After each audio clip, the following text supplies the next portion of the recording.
Time lost. Ties. Darkness. Tears. The time is 13 o'clock.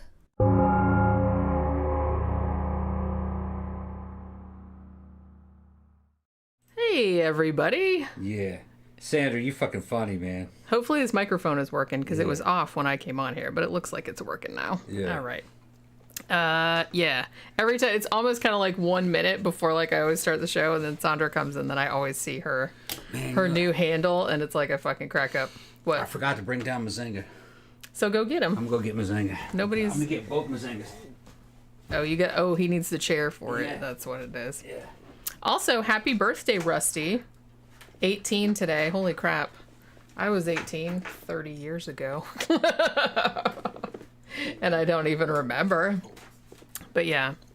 So, hey, everybody. Happy Friday. Look, Tom even put pants on. Yeah, I put pants on.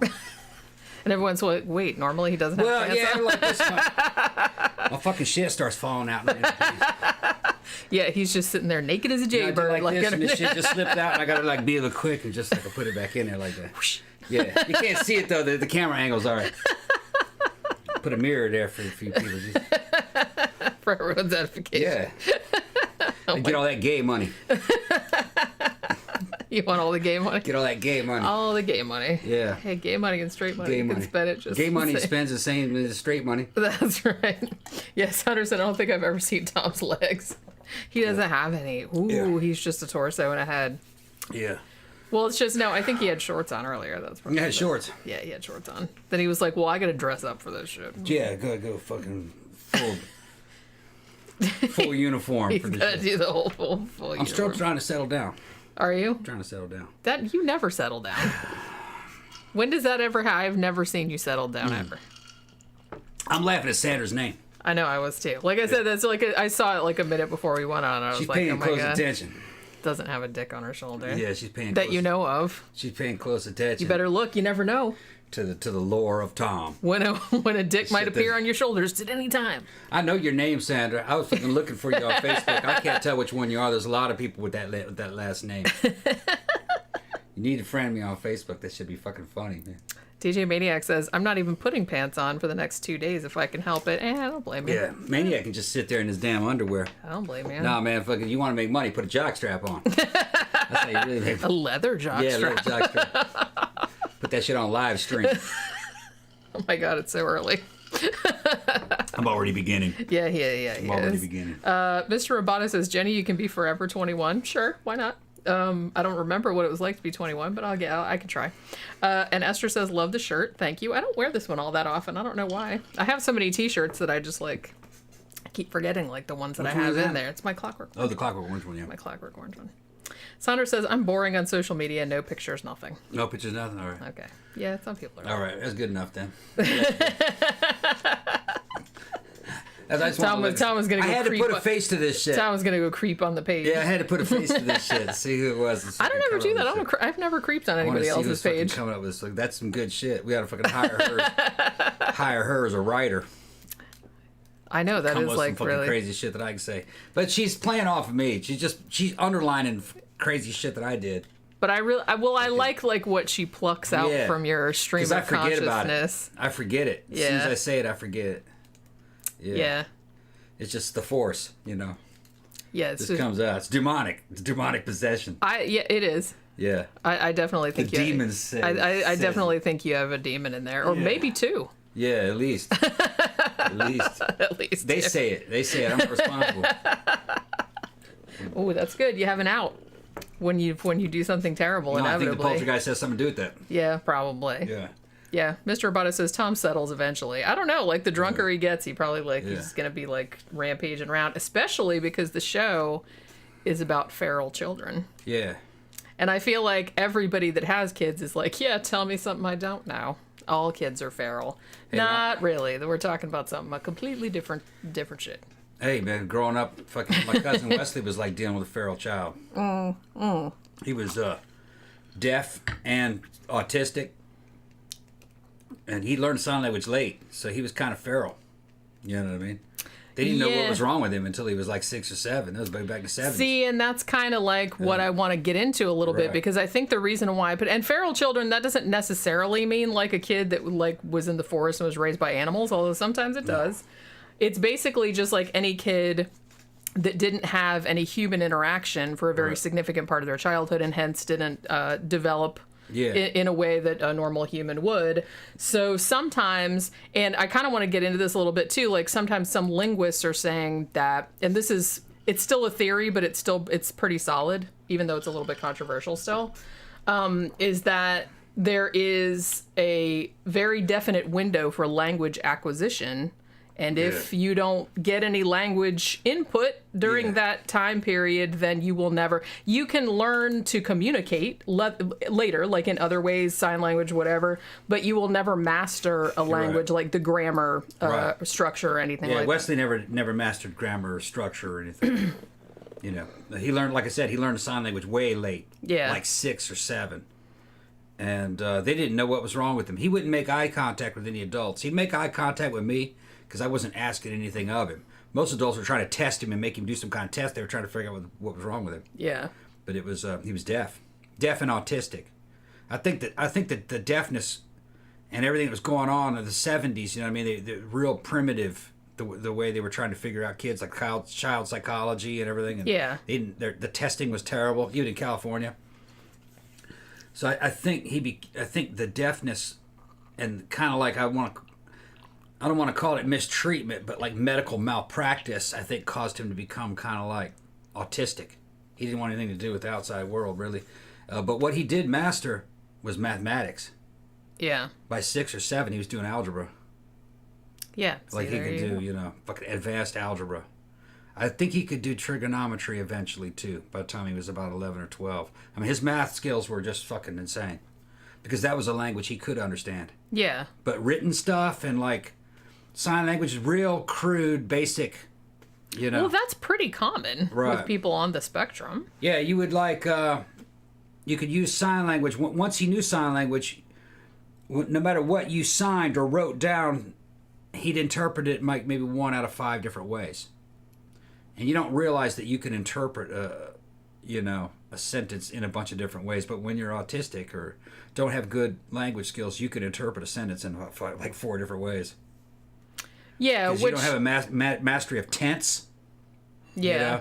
And articles sometimes fuck them up, and plurals. It just, like I said, there's a certain window you're supposed to learn. Yeah, and like I said, that's kind of one of the things that, even though feral children haven't really been studied to any great extent, I guess because.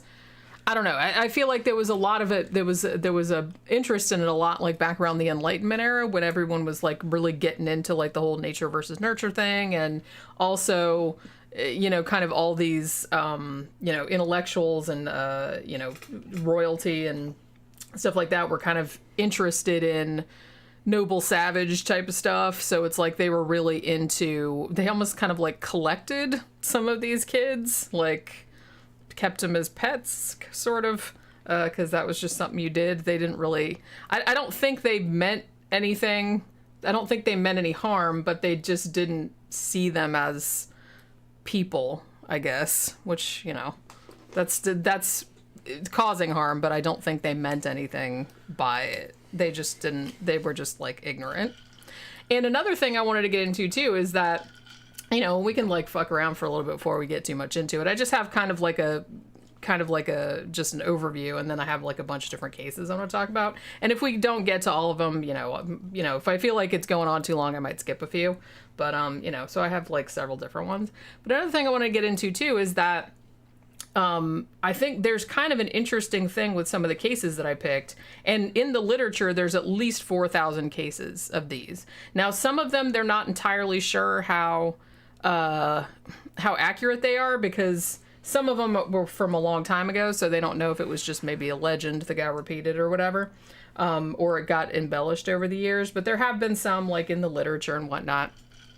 And I think what ends up happening too is that sometimes they don't know, like by the time they find the kid, for example, and they're kind of like messed up, or like they can't walk, they can't talk, they can't do all this, or they act like an animal, or whatever the situation is.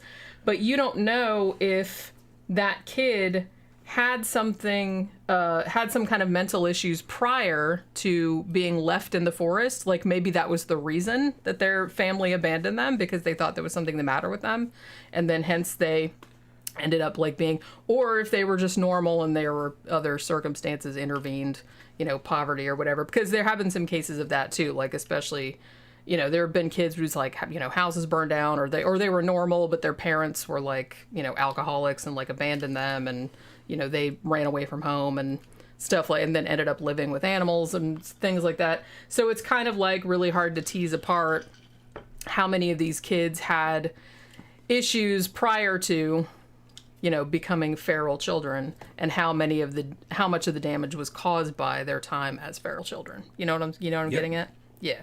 Yeah, there might have been pre-existing conditions. Yeah, and in some cases I'm sure there definitely was, but then in some cases there probably wasn't. Yeah, if you had a low-income home where the parents are bad, maybe it's just a single mother and she's an alcoholic, and if the kid's handicapped, she doesn't want to take care of the kid, she just kind of abandons the kid. And then it becomes a feral child. But she abandoned the kid because the kid was handicapped. Yeah, and I think that happened a lot, particularly back in the old days before there were really any, there wasn't really a lot of understanding of mental illness. There wasn't like a lot of resources, especially if you were really poor, if you lived somewhere out in the fucking boonies somewhere. Yeah. And, Yeah, I mean, I think I don't know if you have this case in here, but there was one case out, I think it was out in California, where they found, this old lady, I think she was dying or something, and they went into her house and she had a daughter who was damn tied to a toilet.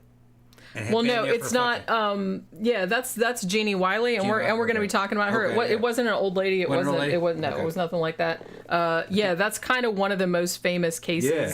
They don't know how long that kid had been on it. Of a child that had been raised in isolation. She's still alive, as far as I know. But she kind of went off the radar in 2008. She's in an institution now, and she's apparently being taken care of. Yeah. Because now she's an adult.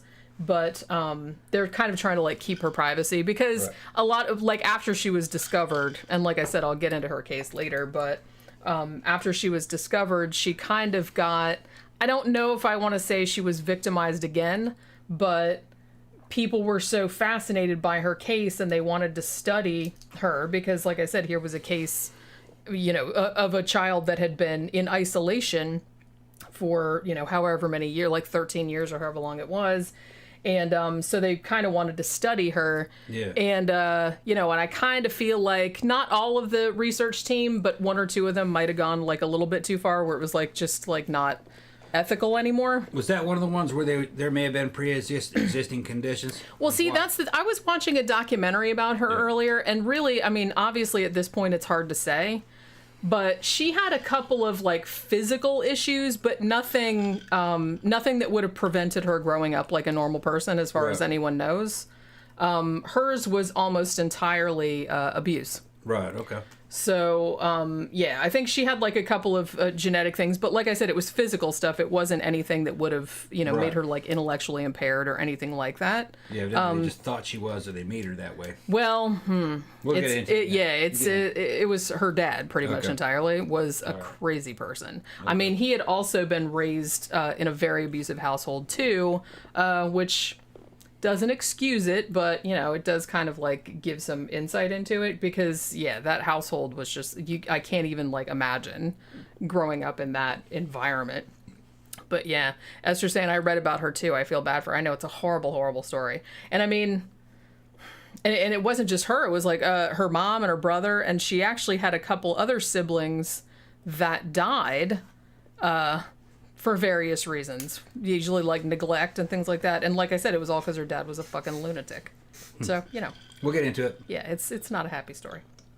But so let's see. Do we have anything that we need to? I mean, we talked about the cookbook already, so it's like, everybody knows about that. I went in there, and it's like I think because it was listed as like adults only or explicit content or whatever, so that might be why shit's not. What the hell's that noise? Okay. Jet. Oh, okay. Damn, that was like really close. I'm like, holy crap! I don't usually hear them that loud. But thought it was gonna like crash in the backyard. But I checked it, and that might be why it's not coming up. So I don't know like how long it's gonna. But I fixed it, so I don't know how long it's gonna take to like reset or whatever. Also, I don't know if he's here, but Victor Garcia, he asked about because we sent him a Tyrell shirt, and I think he also wanted a Ouija shirt. So we need to do that at some point. So Victor, if you're here somewhere, if you're listening, we will do a Ouija shirt for you and get that out like early next week. So I think that's pretty much all the like shout outs that we had, right? Yeah.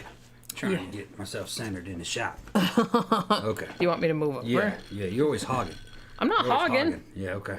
Not hogging, just Okay. the chair rolls and it's just kind of like, you know. I don't know what to do about it. You putting your thing on? Yeah. Yeah, Sandra said I read about that girl. Yeah, she's still alive. So as far as I know, she's still alive. But like I said, the last that anyone really heard of her, as far as I'm aware, was 2008. And at that point, she was at a care facility in Los Angeles. But they're not like really putting it around where she's at because they kind of want everybody to leave her alone. You know what I mean? Yeah. Because she's had a hard enough time. So you know, it's just a really really sad story. But like I said, she's one of the ones. Most of the ones that I wanted to talk about were ones that kids that that were found in the forest. Some of them had been raised by animals or at least like hung out with animals for a time. But she was one that, you know, was just isolation. She lived in a house, but she didn't have any human interaction pretty much her whole entire life. And they wanted to study her to see, like I said, you know, it sucks, but I mean, the thing about it is that the ethics of this are really, really, it's a gray area, right? Because obviously you don't want to see a kid suffer in this way. But when a case like this does arise, I can understand like wanting to study the person because, I mean, that might help other people as well. But you really have to be careful. Because like I said, particularly in Genie's case, I think there was one woman that just kind of, I don't know, it was just like she sort of overstepped the ethics a little bit. And I think Genie's mom got really pissed later on. It was like trying to sue and all this other kind of stuff because they said, oh, they just poked and prodded her and all this other kind of stuff. But like I said, I can understand like wanting to study it because it's a, you know, it's important information to have. And like I said, it could help other people also. So what's up with those books? Was that something you had to plug? No. Okay. That's just one I was reading, and that All right. just happened to We got be the ashtray over there? where it is. Because I see those cigarettes. Oh. I see those. Okay. I see those cigarettes. We got to get this shit set Well, up. do you have a lighter? Uh, Did you think that far ahead? no, I just saw them, and I'm living in here now. You know what I'm talking about? Okay. There. All right. I can always go. Okay, ahead and get but a I lighter. can't. You can't put it there though Wait, I'll just because put it here. I have to. See how she does. Okay. Well, he always See how puts she things does. like right in the way, of like where my hand needs to go. You go get. We don't have a lighter here. I don't. Well. Okay, hold on one second. Hey there, Andrea. Hi, all. Just checking in. On my way to the shower, I was trying to mow the 3-foot high grass, but it kicked my butt. Yeah. So gonna let the sun do it. Yeah. See, that's like the best way to go about that. I think. I'm glad that we actually like just have a service come do that because I'm just like we did it for a while and I'm just like fuck this shit. It's Florida. It's Florida. I don't go outside unless I absolutely have to. That's not true. I go for a walk every morning. But yeah, so obviously, like I said, we're talking about feral children. I can't believe that we're only 24 minutes in and Tom isn't like fucking around. Veronica says, hey, Jenny. Hey. I don't know if you were just saying hey or if you were like gonna ask me something, but I guess we'll find out in a second. So yeah, so there's... Oh, shit. What the... Fucking up Mazinga, man. It's not a complete Mazinga, but... Well, do you want to show that before we get too much into this, or no? No. Are you just putting it in No, there? it's just in the background. Oh, okay. I didn't realize. I thought... It's just in the background. I will say one thing, though. What's that? I'm going to tell Sandra that we ate peanut butter and jelly sandwiches before the show. We did, yeah. Running out of time, I made 2 peanut butter and jelly sandwiches. With butter on them and everything. Yeah. Toasted. Sandra says, how's Path Kitty? He's doing good. I didn't see him today. Like, I didn't see him this morning, but I saw him yesterday and the day before. Like, I brought him some food, and he ate it all. It's funny because I saw him yesterday, and I almost didn't see him because I was walking down the path, and he hangs out by, there's, like, you know, the fence where the back of his house is. It's like a farm. And then there's a bench that's, like, right on the side of the path. And then there's kind of trees and shit like that. And he was, like, all loafed out, like right next to this kind of pile of wet leaves because it had been storming, and he looked like a little rock. And I almost didn't see him, so I just like almost went trucking on by, and then his little head turned around, and I saw his big old eyes, and he was like, "Meh!" And I was like, "Well, hey, bud, I didn't see you." He was camouflaged. But yeah, he seems like he's doing real good. I didn't see him today, but like I said, I've seen him in the past couple of days, and he seems like he's doing good. Somebody left ostensibly some food for him, but I was looking at it because I brought him a bag, and I was like, "Oh, hey, bud, it looks like somebody left you some food," but I could not tell you what the shit that was. It looked like, do you know what it looked like? It looked like a pile of Lucky Charms, but without the marshmallows, but with whipped cream on it. I'm sure that's not what it was, but that's kind of what it looked like from far away. Okay. And Mr. McGuire did not want to eat it because he went over there and he kind of smelled it, and he's like, no. Okay. No thanks. He did eat all the stuff I gave him, though. I gave him that little fancy feast, like, in that bag back there, which is that's getting kind of low. I might have to, like, order some more soon. Veronica says, "How's your Halloween game coming?" I just have to finish the board, which is almost done, and then I have to do the box, and then it'll be done.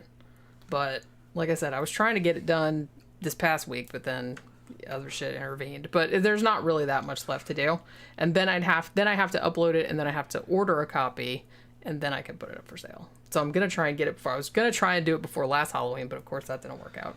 So I'm gonna try it before this Halloween. You know what I mean? So what? Nothing. Oh, okay. I didn't know if you had anything to add. Yeah, it says, Andrea says Tom must not be drinking enough. Yeah, right. No, I'm drinking. Well, drink faster. I'm trying to get it down. It's gonna be good. I'm just waiting to see how the show's gonna go. Get it down your neck hole. Yeah. Get it down your neck hole. Smoking these herbal cigarettes. Yeah. So, you were kind of a feral child, Tom. We all were back in the 70s. We were all like that. Yeah, just running around loose. Yeah. No, it's a big difference between us and these kids, right? I mean, we could talk. Well, yeah. The main thing about feral children is that they can't speak. Or they just bark like dogs, act like dogs, fucking jump around like dogs. Had a damn little pretty Russian girl fucking run around like a damn dog. Yeah, we're going to talk naked, about her a barking little and bit. shit. Fucking, that was some weird shit. We're going to talk about her a little Yeah, bit. even her body was kind of narrow and shaped like a dog, I think, from running on all fours all the time. It was fucking Although weird. it's weird because a lot of these kids, they lived with like during kind of a formative time. Yeah. But sometimes it wasn't for a really long time. Sometimes it was just for sometimes just for like a few years. Yeah, but from a kid's point of view, a few years is a long time. That's what I'm saying. But it was like the formative years. You know what I mean? Yeah. So that's the thing. They don't. Sometimes they learn to talk. But as I said, they usually have some kind of impairment in that regard. They don't like learn a lot of grammatical structure and stuff. Yeah. Depending on when they, were feral. A lot of them cannot be convinced to wear clothing. A lot of them don't want to like sleep in beds. A lot of them don't really have any interest in humans, like what humans are doing. They don't really learn to bond with anybody. They can't, obviously they eat with their hands. They can't use the toilet. They can't do all that kind of stuff. Some of the stuff can be taught, but it depends, like I said, on the kid, and it depends on what age they were, and how, and if people take care of them later on. Because I do kind of want to talk about, there was kind of one famous case that was from the 18th century, I want to say, that was kind of well known, and he actually had a doctor that worked with him for like a really, really, really long time. And even then, when he had somebody working with him every single day, he never really did learn to talk. You know what I mean? Yeah. Like, he learned a couple words. He could understand kind of when you were talking to him, but they never could teach him how to talk, it's really kind of sad. But yeah, so I talked a little bit about this earlier too, about what they call the critical period hypothesis, where it's basically saying if you don't learn a language, like a human language, within a certain window, then you can never master it. They're not saying that you can't learn words or you can't learn, how to communicate. They're just saying that you're never going to learn like a language. And then an interesting thing too is that I guess there's a lot of debate about what the window is for learning a second language, because you know how the older you get, the harder it is to learn a second language. They think that if you learn a second language between when you're about 2 or 13 is usually the best time. But obviously people have learned second languages, when they're older. It's just more difficult. I learned Portuguese at about 14, 15. Yeah. It only took 6 months. Yeah. Yeah, with a tutor. And the thing about it too is that you already have the framework because you already learned English. Yeah. You know what I mean? It's not like you were just, trying to learn a language at 15 out of nowhere. You already had the grammatical structure, to learn a language. So learning another one is harder, but it's not, impossible. I'll tell you, Brazilian girls were a big motivation of me learning Portuguese. Well, there you go. You had to know what was going on. Yeah, you had to know Well, what's going on. and like I said, the motivation is another thing too. If you don't really want to learn it, or if you don't give a shit about it, it's going to be a lot harder also. Yeah. But yeah, it's all about neuroplasticity. At what stage does... because you can learn things forever, but there's certain things that I guess that there's a window, and if you don't get that window, then, then there's little chance that you're going to get it later on. There are exceptions to that because there were a few supposedly feral children, usually girls for some reason, that actually did learn to speak later on, but it's not all that common. Now, interestingly, there's one case that kind of gets brought up a lot, and this is from this was written out in 1926, and this happened in, I guess it was India, and it was Amala and Kamala. They were supposedly like the wolf girls, they used to be called. It's a very famous case, and I was gonna talk about that one, but then like the more I read about it, the more it seems like that one was maybe a fraud. As in, these 2 little girls were real, and they were at an orphanage, but they don't think that these were ever feral children. They thought that they just had mental issues, and that the guy that was running the orphanage where they were was just trying to get money for the orphanage, and it was kind of a big deal to say, ooh, they were feral, they were raised by bears or whatever, raised by wolves. And so to get like press and to get sympathy and like to get money and stuff, so they don't think that these little girls were actually raised by wolves. So there was that whole case as well, but that's like kind of the real famous one. Now, before I guess the 1600s, like I said, it seemed like a lot of the feral children, I'm not saying that it didn't happen, I'm sure it happened a lot more back then, they just didn't really know that much about it, because it seems like there were a lot of legends about that kind of shit. You know what I mean? You had like Romulus and Remus and all that kind of... So like people that were raised by wolves or bears or whatever. And they don't really know how much of that was true. I mean, obviously it must have happened. There was a story I remember reading back when I was in high school over in Brazil. We had a reference book that had it was a book on demonology. And it had a bunch of excerpts from other books. And there was a story about... I think it was somewhere in Germany or France. I don't. It might have been Germany or Austria, where he was like said he was a werewolf. He was going around and he was raping and eating women, girls. Oh yeah, I wanted to do a show on that dude actually. Yeah, and when they caught him, he kind of spoke freely about what he was doing, and then it turned out that he lived with his sister and their children. That's some weird shit. Out in a cottage, out in the middle of the woods. And that they had been living out there together since they were like little kids, like 8 or 9. That their parents had died. Ew, that's some Blue Lagoon shit right there. Yeah, so they were kind of like feral kids. Well, yeah, I guess they would be. He thought he was turning into a wolf. And he would turn into... He thought he turned into a wolf.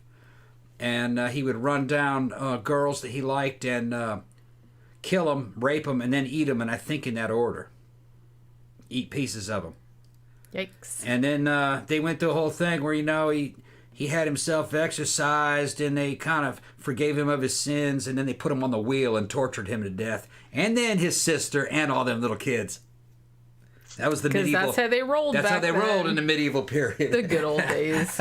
Jesus Christ. They're like, yeah, we saved your soul, but now you got to pay for that. They had him on the wheel, and they were poking his fucking skin out with red hot pinchers, and fucking plucked his eyes out, and fucking roasted parts of him, and they were doing all this shit to him. They did the same thing to his sister and the children because they were all born of sin. I'm fascinated by the medieval period, and I'm fascinated by all of the torture shit that they came up with. Like I said, I even went to the Medieval Torture Museum in St. Augustine, which is actually really cool. Yeah. But in a way, it's like, it's really cool, but then it's kind of like, it really makes me sad because I'm just like, look at all of the thought they put into making these to inflict as much agony as possible. That just makes me very, very sad. Yeah, that's how the medieval period was. Yeah. Everything was just a vicious cartoon. Yeah. They weren't. I don't think they were fully sentient, really, at that point. I don't think. There's just something about the way they developed. They were fucking all psychopaths. I think only a psychopath could really survive that period. I mean, one of the things that they would do is they would take a person and they would clamp their feet down to the ground solid. They were kind of spread eagle. So they couldn't lift their feet.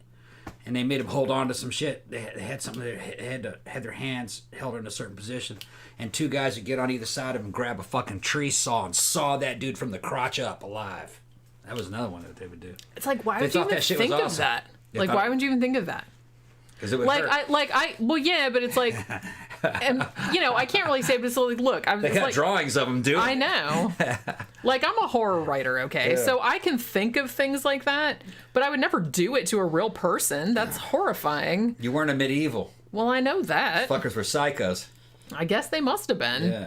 Like, let's sit around and think about, like, the worst... I mean, Yeah. I'm pretty imaginative, right? And like I said, I'm a horror writer. I've watched all the horror movies and stuff like that. But some of the stuff that they had in that museum and they, like, explained how it worked and stuff, I'm like, who the fuck thinks of this? Who thinks of this? Well, Psychos, like you said. there are books about manners from that period that make recommendations that are just fucking crazy. Like, why would you even recommend that? Like... Somebody must have been doing this for them to tell you not When to. you're walking down the street, do not pick up the dead rats and smell them, and definitely don't make other people smell them. So what kind of shit is that? You're walking down the street, look at the dead rat.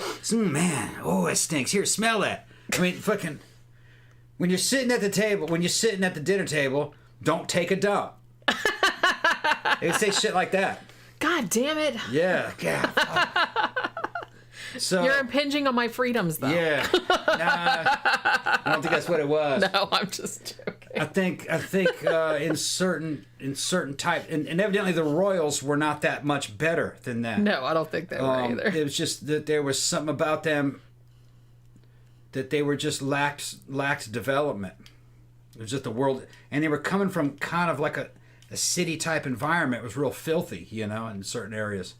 Maybe some more of that lead poisoning and No, they didn't have irrigation. all kind of different poisoning. Yeah, Who they knows what the fuck kind of bacteria was floating around back then? They're all like wallowing in shit. Yeah, and fleas. the plague was coming and wiping them out.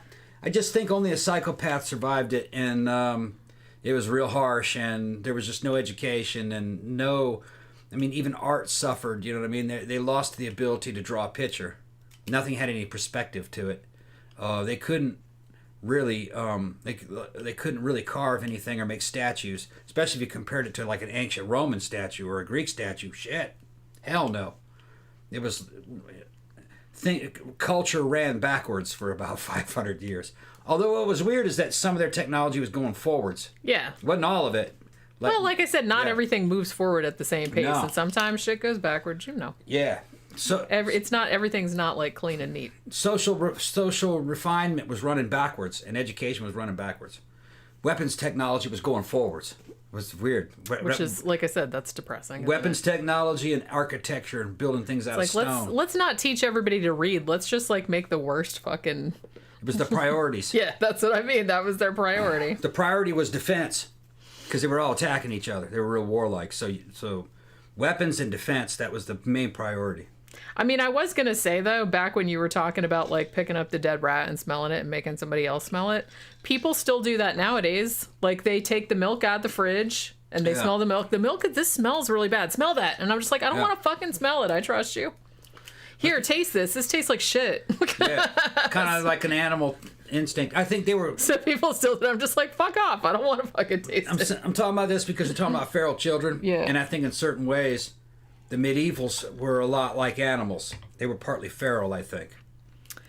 Well, they might have been because they didn't really, particularly... They didn't grow up and their development wasn't the same as ours. So yeah, what you end up with is an animalistic person. And what they've learned from studying feral children, as you know, as not that extensive as the study of them is that basically it's not only language, but kids, you know, during the formative years of their development really need a lot of like intellectual stimulation. It's a lot of stuff with their health and everything like that, or it has affects their whole entire life. So, you know, no pressure for anybody like raising kids or anything like that. I mean, most things are okay as long as you keep the kid healthy and like teach them shit and, you know, love them and everything like that. They'll usually turn out all right. But I don't think they really knew that back then because one, you know, obviously the hygiene was appalling. You know, there was no education to speak of. So these kids are just being born. And if they didn't die of some horrible disease, which is now easily preventable, you know, they weren't going to school. They weren't like interacting with other kids. They weren't, you know. At that, what's funny about the medievals, according to the church was the main stabilizing and educating force of the medieval period. And their records said that their main priority was to teach people not to beat or rape women. They had to be taught that. Don't beat or rape women. Yeah. And that was the whole thing about the promotion of the Virgin Mary thing.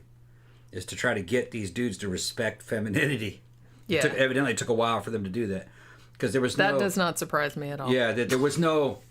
Not at all. There was no example of femininity other than the Virgin Mary. They would just make these supermodel pretty statues by their standards, and they would say, this is the way a woman should be. The Virgin? And this is the Virgin Mary, and you should treat your women like the Virgin Mary. They're like this. This is the way a woman is, and treat women like this. And evidently, it stopped a lot of that. So there were a lot of... The church did help advance these people. You know, they were fucking savage. Yeah. You know what I mean? Fucking... You're not talking about televangelists. This was a very different period. Well, it was kind of the only... like I said, for a lot of the population who were not literate. Yeah. It was kind of like their only education, the only social outlet, maybe. Yeah. Because, you know, a lot of them, like, grew up on farms and whatnot. It's only means to control them, too. And it was their only access to art and literature. Yeah. Was to go in there and sing songs and look at damn statues and look at stained glass windows. Yeah. To bring them out of the damn field.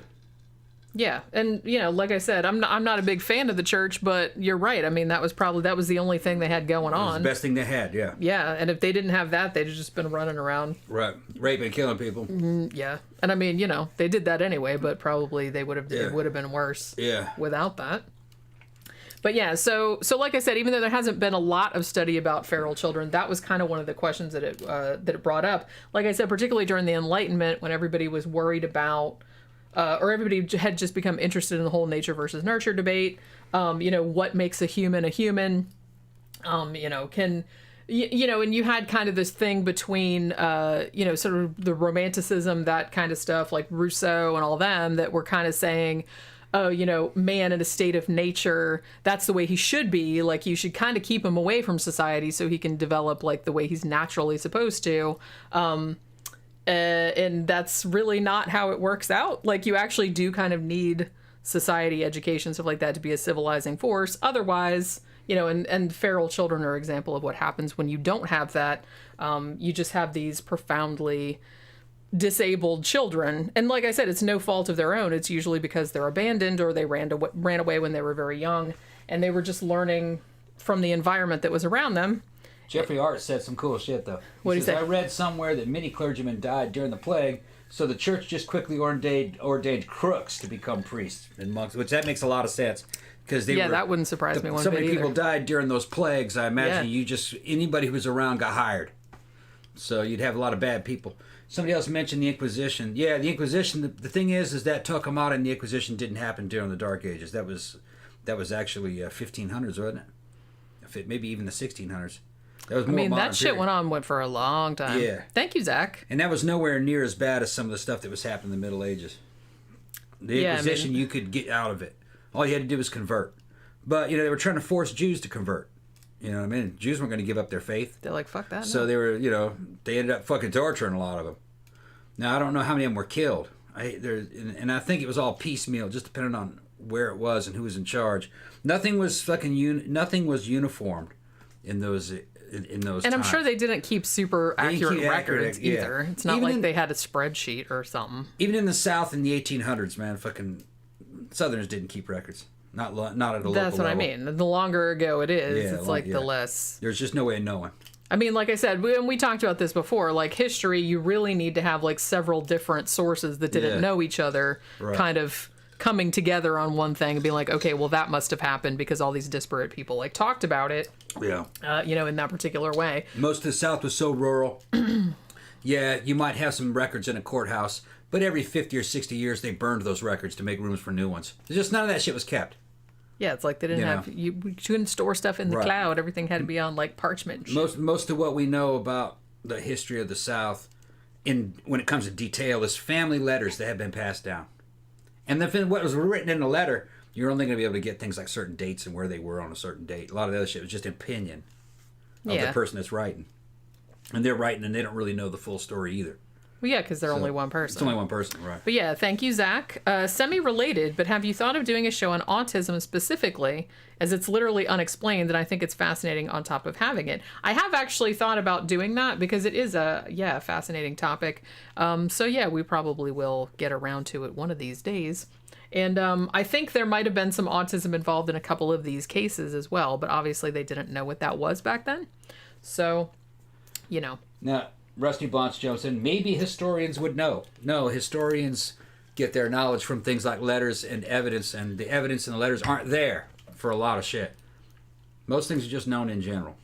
Yeah, they can piece certain things together. Like I said, if you have a bunch of different individuals who don't know each other and they're all writing about a particular event, then you can be pretty sure, that event happened pretty much the way it said, because so many different people who didn't know each other talked about it. Other than that, you basically cannot trust history, even Roman history, because we have two major Roman history books. They never agree. They both disagree with each other, and they're written at different times. The only thing they agree on is names and dates, but the opinions about what happened on those dates, those names, depended on who was writing the history book, because you hired a man to write a history book, and he certainly wasn't going to talk bad about the family of the dude who's hired him to write the damn book. And he's not going to... And the Romans had political parties, the Reds and the Whites, the demagogues and the optimates, kind of like the Republicans and the Democrats. Depending on what political party they were in, they were going to make their guys look like the good guys and the opposition party look like the bad guys. So no Roman histories really back each other up. Just the dates and the names and the places, but the reasons given and the tone of it is very different, because it's spin. I was gonna say it's just like if you were an artist, you had to you'd have your patron that was paying you the money. Yeah. And it's like, so you had to make them look as good as possible, right? Even if they were ugly as shit, which a lot of them were. And Roman historians only noble families and people who were related to the emperors. That's what history survived. And you weren't going to write bad about the fucking family of the emperor you work for. No way. So you never. It's interesting because I'm interested in the history of royal families and all that kind of shit, but I'm also kind of interested in histories about just like regular people, which is much harder to come by. Like I said, they have to kind of piece that together. Yeah. I have this one really great book. I think it's part of a series, but I only have one of them. And it's about ancient Rome, but it's about like how regular people lived, like what their houses looked like what their job. And it was like really, really interesting. It's like a huge book. Yeah. It's like a textbook. But like I said, it's a whole series, but I only have like the ancient Rome one. Most of the Southern stuff is just writing home to your mom or your wife, or to your husband. Talking about where you're going and what train you got and what it was like at the station and what something or other said and what certain relatives said and what they did. It's just real basic. Sometimes that's kind of more interesting because nobody. Historians are writing for posterity. Yeah, and people that are just writing letters are not. Right. So a lot of times there's kind of details in there that maybe a historian wouldn't think to write down. Right. But that's why I like that little kind of shit. I have this other book too that's all about I think it was like pre-Civil War, but it was all like women in the South, and it was all like letters that they wrote to one another, their husbands and stuff, like just like you said. Yeah. I found it like in a thrift store or something like that. I was like, wow, that sounds really interesting. And it was all women's letters and pamphlets and shit that they'd written back then, and it was just like a really interesting. It was just everyday people, so it was like a really interesting look into just everyone's like everyday lives back then. A lot of it was what they got at the market and what kind of clothes they were making. Shit like that. How the farm was doing, how the crops came out that year, what the tomatoes look like, that kind of shit. Well, yeah, that was the shit you were that was what was important to worried about. Yeah. Yeah. Happy early birthday, Brad. Also, having lots of birthdays this month. Yeah, Zach says, I think stuff like that is fascinating because it isn't the topics and subjects that have been done to death over and over. Yeah, see, that's why I'm really interested in histories of stuff that most people don't think about the history of. Most of the stuff I read that was Southern was shit. Like, all the tomatoes are looking good this year. We're going to make a shit ton of money. If I could get these damn worms off of them. That kind of stuff. The caterpillars are eating this up. That's stuff like that. So same kind of stuff that people talk about nowadays, like that have a garden, and it's like, God damn, grasshoppers are eating my tomatoes, just like my grandmother used to say. Trying to save up money to buy something for Mama. She said she wanted a this and that. She said she wanted a grandfather clock. I can't afford that shit. Yeah, because that's stuff like that. Good grandfather clocks are really expensive. That was some fancy rich person shit. It was like having a PC or something. It was. That's like the height of technology. Yeah. Old newspapers are cool too because I really like all the ads for like the products and stuff. And old Sears catalogs. I love that kind of shit because, like I said, it's something that a historian wouldn't write down necessarily because it wasn't like a battle or nothing. So it's just like regular people shit. I don't know. That's just really interesting to me. All right, so let's kind of talk about some cases of this. And like I said, I just kind of picked some sort of well-known ones. I picked them at random. If we don't get time to get to all of them, it's, whatever. I definitely want to talk about Genie because I have her last, but, so if we don't, we're not doing too bad. We're only like at an hour. Okay. So, so I'll probably get a chance to, because some of the cases aren't as complex as some of the other ones. So let's talk about Peter the Wild Boy. Now, this is interesting. I was just watching a little short document. It wasn't really a documentary. It was only like 7 minutes long. But it was like a little thing that the BBC had done. And this guy is actually buried at St. Mary's at North Church in Hertfordshire, England. So there's a little grave there that says Peter the Wild Boy on it. And to this day, people still leave flowers on his grave, even though he died in 1785. So he was found when he was, they weren't entirely sure. They thought that maybe he was just going through puberty. It was right about that time. So they think that he was maybe 11 or 12 years old when they found him. So he was naked when they found him. He was all like disheveled looking. He was living by himself in a forest in Hanover, Germany. Actually, not too far from the town of Hamelin of Pied Piper fame. So he walked on all fours. He ate with his hands. He couldn't talk, obviously. And really, really, really didn't like wearing clothes. So he was found by hunters or somebody that was just going through the forest or whatever. So they were like, oh, look at this. We found a feral child. So they brought him back to King George I of Great Britain. Because his family was from Hanover, and they're like, hey, we found this feral boy. And King George got like really super into it. So they bring the kid to London and essentially made him, like I said, it's sad. It happened a lot around this time period. They essentially turned him into a human pet at Kensington Palace. Yeah. Well, that makes a lot of sense, though. Yeah. What year was this again? 1780s. They had no idea, no knowledge of even basic psychology or psychiatry. Actually, 1725 it was. When that was, found him. In the Middle Ages, they'd have killed his ass. True. That's a werewolf. They'd have fucking cut that kid's head off. That's true. So, no, making him a pet would be the best thing you can do for him. Yeah, and that's kind of the thing. It's like, in a lot of ways, you know, from our point of view, like if you found a kid in the woods, obviously it's like, Right. oh, let's take him to court and like make him do tricks and stuff. Yeah. No one's going to do that nowadays. Right. But like you said, compared to what they would have done earlier or what would have happened to him had he continued to live in the woods, that was probably not the worst fate that could have befallen. Yeah, and this is a king and his men, so you're talking about the elites of the time and the fucking educated, best educations of the time. And I'm sure they were just like, well, this is obviously a normal phenomenon. This is not paranormal. This isn't possession, or this is not a werewolf. This is a kid that was raised out in the wild. So then we'll try to teach him how to talk and be good to him. When that fails, a couple days later, because they probably wouldn't know how long to wait. Maybe Yeah. a few weeks. And I guess he's not going to learn how to talk. Well, we'll just take care of him. He thinks he's a dog. We'll just treat him like a dog. It'll be fun. You know, Yeah. that would have been We'll just make him roll over that and would shit. have been the most humane thing you could do in that time period. In those circumstances, yeah, I guess so. Just let him be. Don't mess with him. You can't fix it. You know, the Lord will take care of him. That's what they would think about. You know, and we'll just enjoy this spectacle. You know, that's Yeah, so it's win-win. win-win. Everybody's having a good time. Because look, even the experts of today can't fix this. So it's kind of the right call. Just let him be. And the thing Take about it care is of it. that modern ones that they've found, Yeah. a lot of times, depending on how long they lived in the forest or if they lived Yeah. with animals or something like that, a lot of them, when they live with human societies, they're very unhappy. Yeah. And they want to go back to the woods. Yeah, so no, I'm gonna give it to King George. He made the right call for his time period, Yeah. especially. And I mean, like I said, that was very common too among royal families. It's like, you know, anytime they discovered some new race of people, like somewhere when they were exploring, ooh, kidnap one of those and bring it Yeah. back to the court so everybody can gawp at him. Yeah. You know what I mean? That made sense too for the time too. Yeah, I know. They did that to a lot of Native Americans. They did, yeah. They'd capture one and they'd bring it. They brought one guy to Squanto. I think they did it to Squanto. They did, He yeah. ended up being famous later on. Yeah. Helped out with John Smith.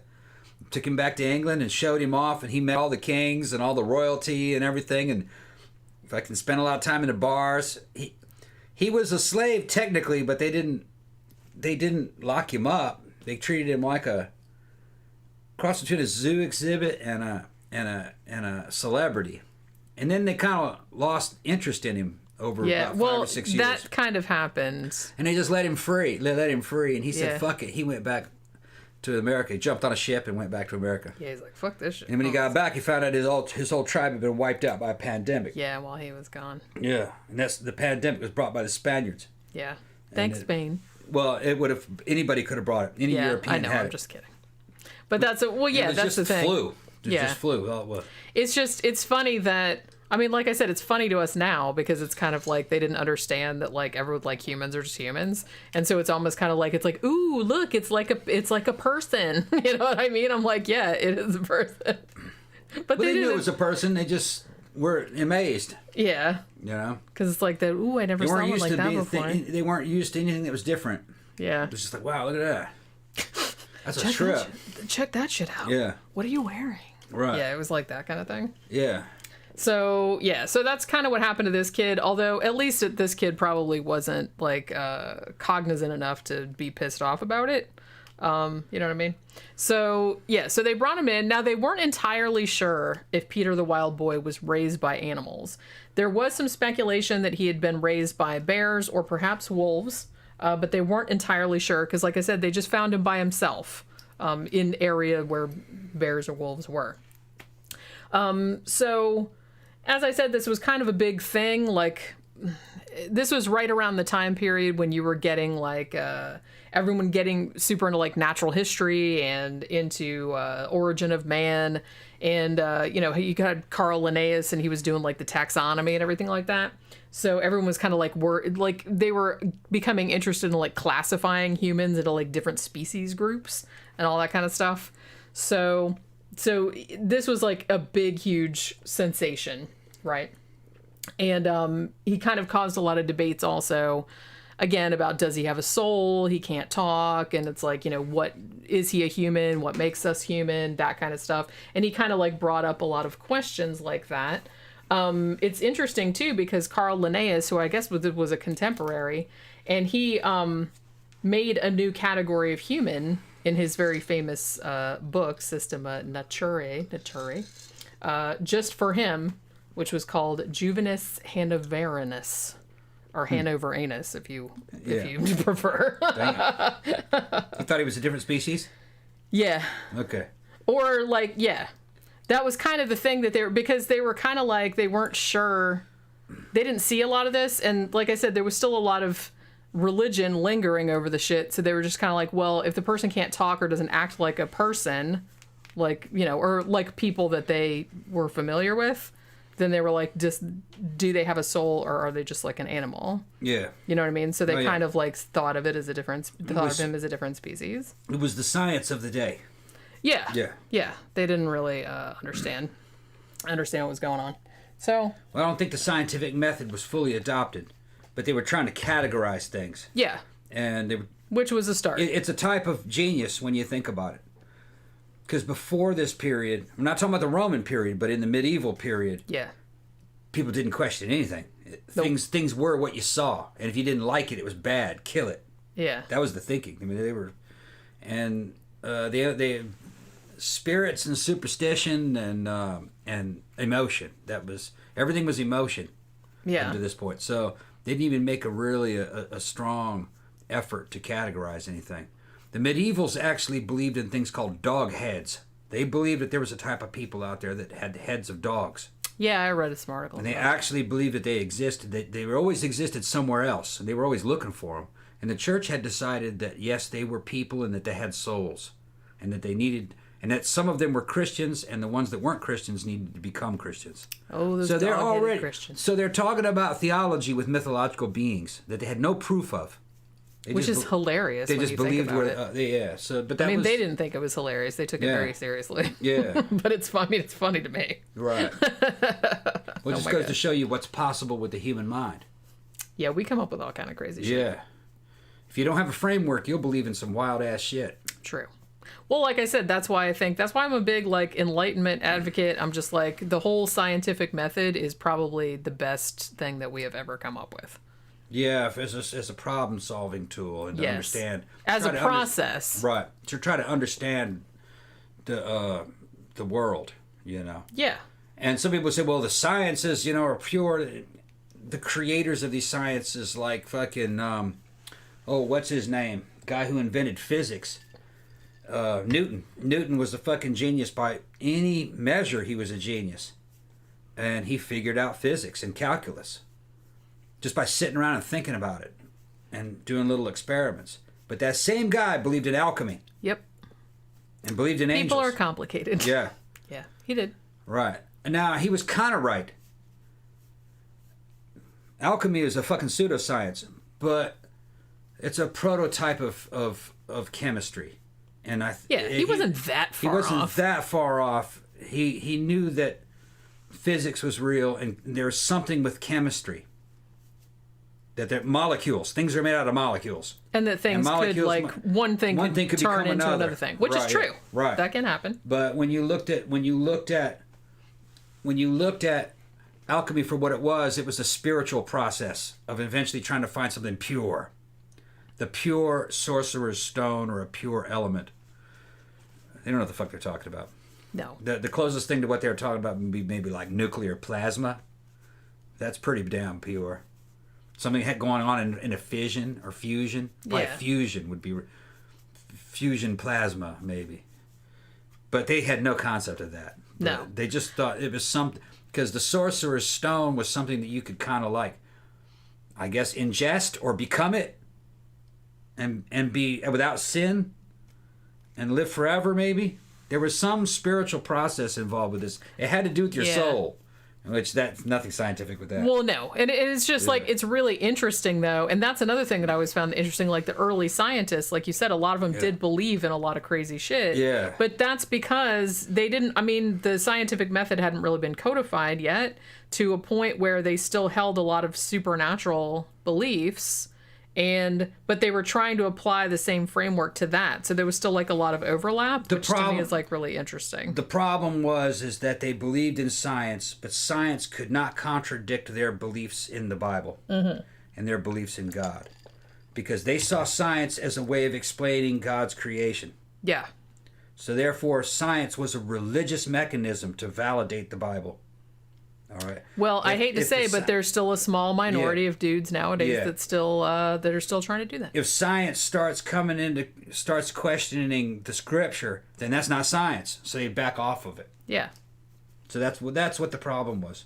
I mean, there are Although they weren't all like that. yeah. It's just that the ones that were writing were like that because you couldn't write otherwise. You could get in fucking serious trouble. Well, yeah, I have a feeling that a lot of guys, maybe who weren't even as smart as Newton, thought that this Bible thing's probably a lot of bullshit. Well, shit, people have been saying that since the beginning of writing. Yeah, right. And not even before the Bible was written, they were saying it about other beliefs, like prior belief systems. Like I said, if you haven't read, who the fuck wrote this book? I think it's called Free Thinkers. It's by Susan Jacoby. And she does like a history, like going back thousands and thousands of years of essentially atheists. Yeah. And how far back that thought goes like way back. people questioning. Yeah, it's like since the beginning of human civilization and writing, like people have been. Well, Plato doubting. said that. Plato Yeah, said that. Nah, these are superstitions.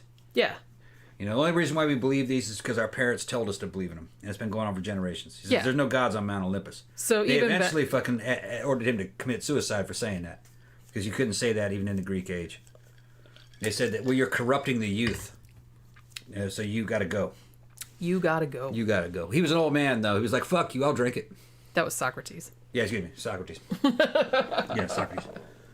Yeah, I remember that. Yeah, I think she talked. Socrates. Yeah, it was Plato and Socrates evidently supposedly talked to each other. Yeah, In these writings, it was Socrates, that one. Yeah. yeah, but that she talks about him in there too. But Right. yeah, I would so say he was probably the first codified atheist.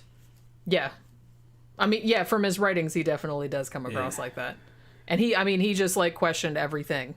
He didn't believe in it. He said if there's an afterlife, he goes. He says if there's an afterlife, then it's probably awesome. There's no reason to fear death. And he goes, if he goes, I don't believe in a hell because I can't. He said, why would a God create you and then throw you in a hell? He goes, that's bullshit. And he goes, most I agree likely you that is die and bullshit. nothing happens. You just vanish into the void. Yeah, And he goes, if that's the case, then there's nothing to be afraid of. So therefore, do not be afraid of death. which is totally logical. Yeah, it's either going to be heaven or the void. Yeah. And either one of those things is okay. fine. That's what That's Socrates said. Yeah. Yeah. And I totally endorse that viewpoint. That's totally. I had a near-death experience and an out-of-body experience. I believe that there's another dimension, and your point of view, your consciousness kind of survives it, but you're not quite the same person after you make that. You look back on your life as if it was a movie you watched or a role that you had played. It's not the true you. The true you is kind of a lot more simple, like a little spiritual squirrel. I would like to be a little spiritual Like a little squirrel. spiritual squirrel. It's all fun and games. It's all fun and games, and it's Just running around in a tree and like matter. digging around for acorns. Join the cosmic consciousness and get lost I'm a in that feral bitch. child and I Yeah. was raised by squirrels. Yeah. So I just sit around doing this all the time. I still think of that one little squirrel. I have two funny squirrel stories. One of which I came out of work one time and I was getting in my car, and the squirrel was burying the acorn in the dirt like next to my car, and the squirrel looked at me like that and went, They can't see that. you don't They see what I'm Yeah. doing? Yeah. You don't see what trying I'm to doing? play it off, yeah. You didn't see that I didn't bury buried that I there? didn't bury that. Because he Yeah. thought I was going to take it. You might Like I come was back this and get big it. giant squirrel and I was going to take his acorn. So he was Yeah. just like, Yeah. Playing it off. like backing away. Yeah. And then one time at my old apartment complex, I was in the gym and there was like a big window like looking out over the pool. And I saw a squirrel on the ledge, like like around the pool. And he had a giant piece of pizza in his mouth. Yeah. And he was trying to, and it was kind of too heavy for him because it was a big floppy piece. I don't know where he got it from, but he was just probably like, score. And he's like carrying it on this, and he was trying not to fall off the thing. And he's like, oh shit. And he's like trying to fucking, it was like so fucking funny. Before it drove down, said Tom's a spiritual Godzilla. Yeah. Yeah, we are all spiritual Godzillas. Tina says, I've never heard about the out-of-body experience. No, I did a whole show on it. Yeah, that was a while back. A long though. time ago. That was I might do another one. Or you can talk about it after we're done talking about feral children if you're still If I'm coherent still, enough. Yeah, I'm still coherent. Yeah. If you're still coherent enough. Yeah. But yeah, so, all right. So we were talking about Peter the Wild Boy. So he gets to England, and he becomes the ward of Princess Caroline, who later became the queen. Now, she actually took a lot of interest in him, and she got an education for him. However, despite that, he never did learn to talk. He could say a couple of words, and he seemed to understand, like, when people talked to him, he seemed to understand what they meant. But he couldn't, like, put together any sentences or anything like that.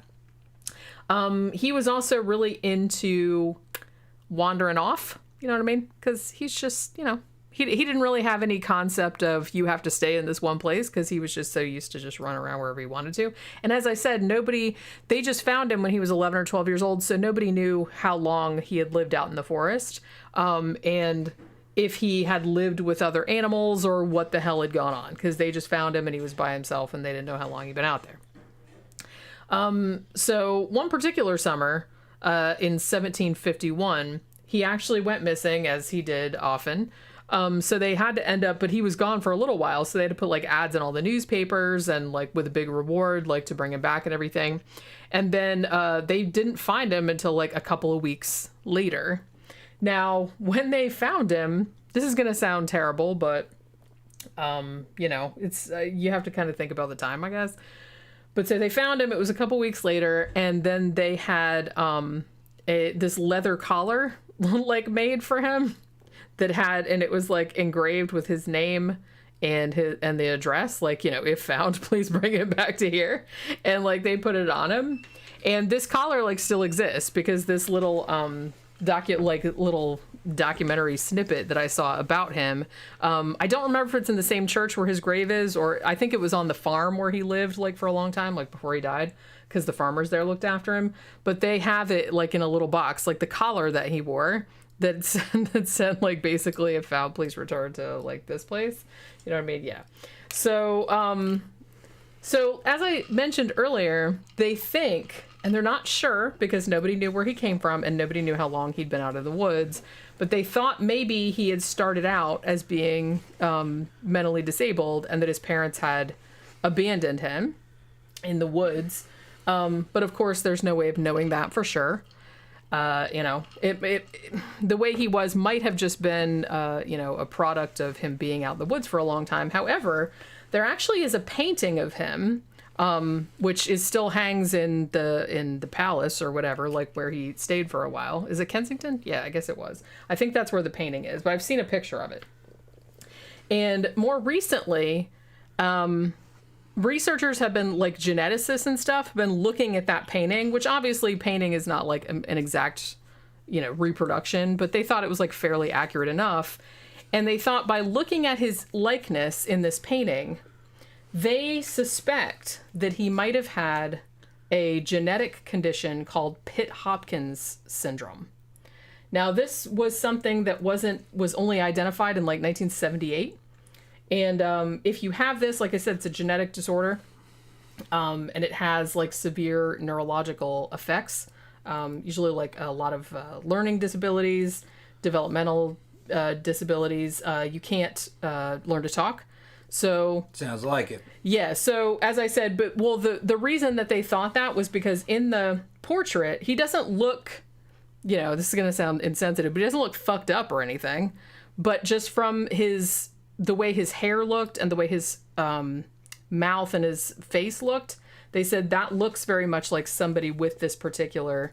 They don't, like I said, they don't look fucked up, but they usually have a mouth that looks like a little Cupid's bow. They have kind of. What the hell's a Cupid's bow? It's like a little bitty mouth like that, where it's kind of pointy right here, and it's not. It's actually cute. It's not, like, fucked up looking.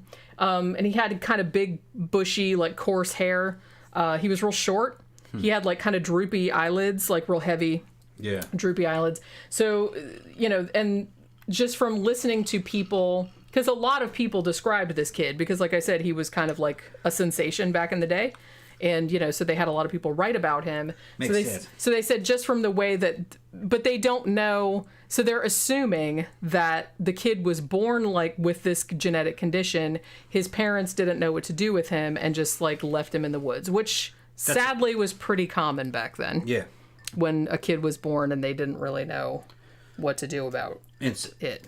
It was also, if a kid was born and they couldn't feed the kid, sometimes they threw the kid away. And that's another thing. It's not, they don't say much about that. Put the kid in a bag, put a rock in a bag, throw the kid in the water. Yeah. It used to happen. They did. Post-birth abortion. Yeah, it's fucked up, but it's just kind of like they didn't really have the same. I'm not saying that it's like, oh, they didn't love their kids, because even like animals, They couldn't feed them. take care of their kids, but They couldn't feed them. yeah, it got to a point where it's like we can't feed her, or or like I said, if there was something drastically wrong with them, Yeah, you couldn't use them on a farm. yeah, and you couldn't do anything with them, then yeah, they would just like leave them to die, which is terrible. Another thing this kid used to do too, they said was very funny, was he was a pretty skilled pickpocket, interestingly. But he didn't really want, like, he was interested in, like, people's watches and stuff, but obviously he was, like, he'd grown up in the woods, so he didn't give a shit about money or anything like that. He was looking for food. Like, if somebody had brought him some nuts or something like that. Yeah. So he was just, like, going around picking people's pockets. The pockets had food in them. Yeah, well, I guess Got any food in there? Yeah. I guess that's what he was looking for. Yeah. But it's just, so it was that kind of thing. But like I said, he was super, super famous. They did, like, a wax statue of him. That they put on display in the Strand back then. There was even like some kind of your satirists of the day, like Daniel Defoe and Jonathan Swift and stuff, like even wrote stuff about him. And the satires were kind of pointing out that maybe Peter the Wild Boy was more sensible than anybody in the court, because he didn't have all of these airs and he didn't have like all these silly rituals and stuff like that. He was just like... They weren't corrupt. Yeah. He wasn't corrupt. So that's kind of like what they were making a joke about, was that maybe he was like the only sane one in there, because he didn't have all these affectations. Turned him into political. They've turned him into a meme. They did kind of, like I said.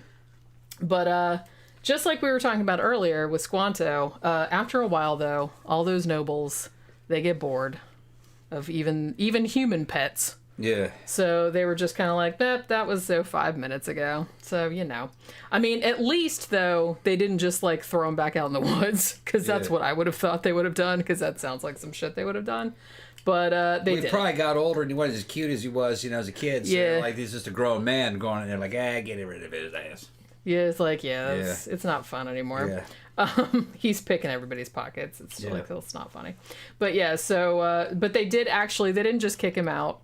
They actually paid to send him to this farm in Hertfordshire, which, like I said, is kind of still there, because it was sort of on the documentary. It doesn't look exactly the same. But so he went and lived at this farm, and apparently, like, he still had the collar on, which, like I said, that sounds a little fucked up, but... Run around naked with the collar on? They did mostly... He didn't like to wear clothes. Yeah. They did try to, like, force him into clothes just so people wouldn't be alarmed at, like, this naked kid running around. And he would wear clothes, but grudgingly. Right. They put him, like, in a little green outfit, and he would, like, a little suit. And he was just kind of like... he was just kind of like that. But most of the time, I think he would wear it. But he had a collar, like I said, that had the name and address of the farm on it. Right, well, that way, And it's because he had a tendency to wander off, and they didn't want him to get lost. Know where he came from. Right, yeah, so... He's not some wild kid, he's got an owner. Yeah, and, and the farmers were kind of like... And they would give you a reward if you found him and brought him back. So it wasn't quite as terrible as it sounded. And so, like I said, when he died in the late 1785, I believe it was, actually all the locals paid for his headstone, which still stands there today. And people still leave flowers on his grave to this very day. Which I thought was kind of nice. Kind of goes back to the old village idiot fucking concept. Evidently, every village had one.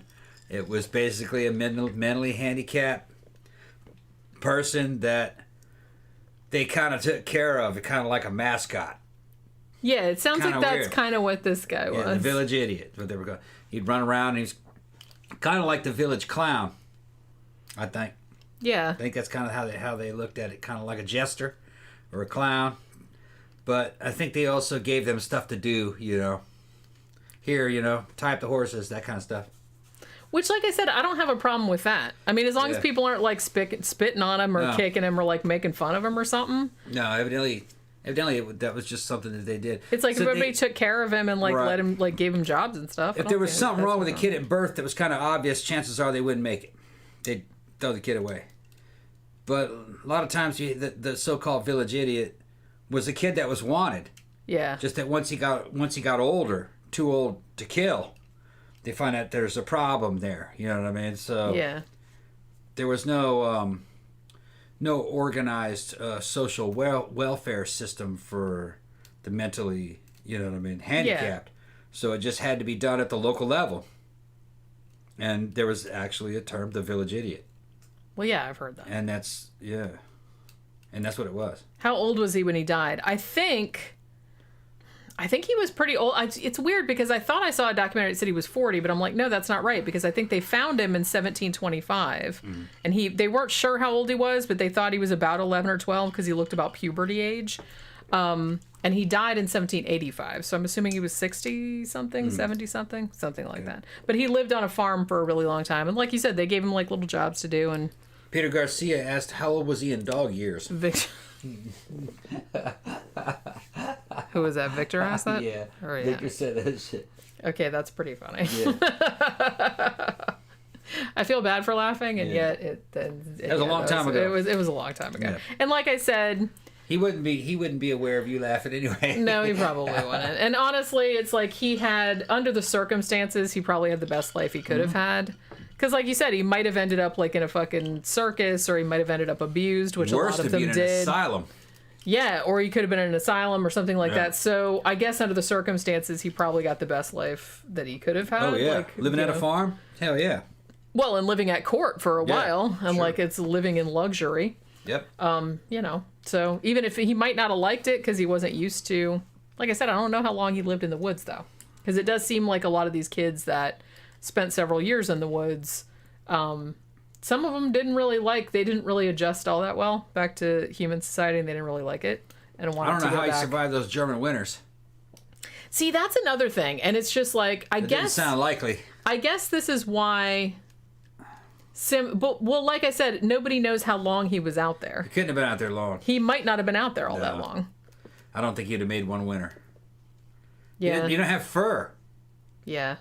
How are you going to true. survive that winter? I've been That's out what I in mean. fucking winter Unless he like lived with a pack of wolves or a bear or something that sat on him in the wintertime, it's like I don't see. That's what. Wouldn't And help. somebody asked that earlier. It's like how don't they die of exposure? Yeah, it depends where it is, Where it is. obviously, but Germany has cold winters. He wouldn't have It does, survived. yeah. And it rains a lot. He wouldn't have survived. He couldn't have been out there for too long. He must have been in the custody of a family when he ran off. They just let him go. How much I bet he was out there only for a few months when he was found? How much you bet? yeah, that's what it's totally possible that Yeah. he hadn't been out there all that long. Because they they're speculating nowadays that he had mental issues prior to that. You have to be able to hunt and find food, and that requires at least an animal intelligence. And I don't think he would have had the foresight. Animals are actually on top of their game. A lot of people don't know that, but they're on top of their game. Well, they have to be, or they would They're- have died out. Their instincts, and they learn from other animals. They know how to make it. And they can plan for winters. They got food. They got fur. They know how to make shelter. Handicapped kid doesn't. Those instincts aren't in him. They wouldn't make shelter. They would just get cold and curl up and lay on the ground, and they die. You would think. I guess Yeah. it would depend on the kid. Honestly. How does a kid without clothes fucking survive the winter? I'm just not buying it. I lived outside in the winter in the infantry. I ain't buying it. I mean, when you think of it, it's a good thing that humans are smart enough to figure out technology because we're pretty lame otherwise. Yeah. The only thing I could see that maybe somebody could live is that they were to dig a hole and make a burrow and get in there. All Yeah. right. The problem is that the ground's cold. It Yeah. would still suck the life out of you. You'd have to insulate the inside of it. And that's more tough shit. You have to do pine needles maybe. And I don't think the kid had what it takes. And if you're not wearing any clothes, it would just suck the life out of you. And you can't hibernate like a bear. And a lot of people think hibernation is just that you're sleeping the whole time. They're not. They're awake. They're in and out of sleep. They go through some species go through like convulsions in the middle of their fucking hibernation, which kind of wakes them up, and they go back to sleep, and then they get back up. Their metabolism is slowed way down. And Well, and they pack on a lot of fat too before they. and humans weren't made for that. No. You wouldn't survive it. Unless you ate like a shit ton of donuts. You before couldn't sleep went in enough, there. and you wouldn't have enough fat reserves. You don't have enough fur. Can you imagine? People You'd would get die. like so fucking bored. You'd be like in there going, Yeah. Jesus Christ, how long do I have to sleep in here? Fuck, I can't do this. Granther's Hammer says in Michigan, the mosquitoes in the summer would drain their blood by morning. Same in Florida, probably. Yeah. You would actually down here you could swing it, but you'd probably die of heat stroke in the summertime. To be honest with you. No, I've lived I've lived in weather in weather like this out in the field. Problems with mosquitoes at night. Mm-hmm. The heat isn't the problem. No, you could survive here. It'd Yeah. just be the mosquitoes. And if you didn't have any clothes, it'd fuck you up. Well, yeah. fuck you up. Here it'd be like Trying to imagine bugs and snakes Right. and Trying to imagine critters. How would you survive without clothes? And to get sleep, you'd have to get down in the water, and that would keep the mosquitoes off you, except your face, and they'd be attacking that. So nah, it wouldn't work out long term. You might make it for a while, but like I and if said. you got in the water, it wouldn't be long. Eventually, you'd run into an alligator that'd drag you down deep and drown you. Yeah, so probably better to get eaten by mosquitoes than an alligator. The only Just thing I saying. could think that maybe you could do is get underneath pine needles Yeah. at night. That'd keep mosquitoes off you, but they'd climb down in there to get you. Didn't they do... Remember that show Naked and Afraid? Yeah. Didn't they do a Naked and Afraid out in the fucking wilds in the swamps of Louisiana or something? I'd have to see it again. I don't know. I'm thinking they did one that, or that was like similar enough to a Florida climate that I was just kind of like interested to see it. I think it was out in a Louisiana swamp. When it was hot and wet, Or maybe it was the Everglades. I can't remember. when it was hot and wet, there were mosquitoes. One of the things that we would do is you couldn't get in a sleeping bag; it was too hot. So we'd lay down we would call it a pussy pad. It was a fucking foam pad. We'd get on that, and we would put our gloves on and put our fucking rain clothes on, rain pants and rain jacket, because the mosquitoes couldn't bite through it. And then you covered your face up. You know, I had a damn mosquito net. It was like a hat with a mosquito net. You could drape that over your face. The mosquitoes. Yeah. And then we had DEET, and that would help. They couldn't.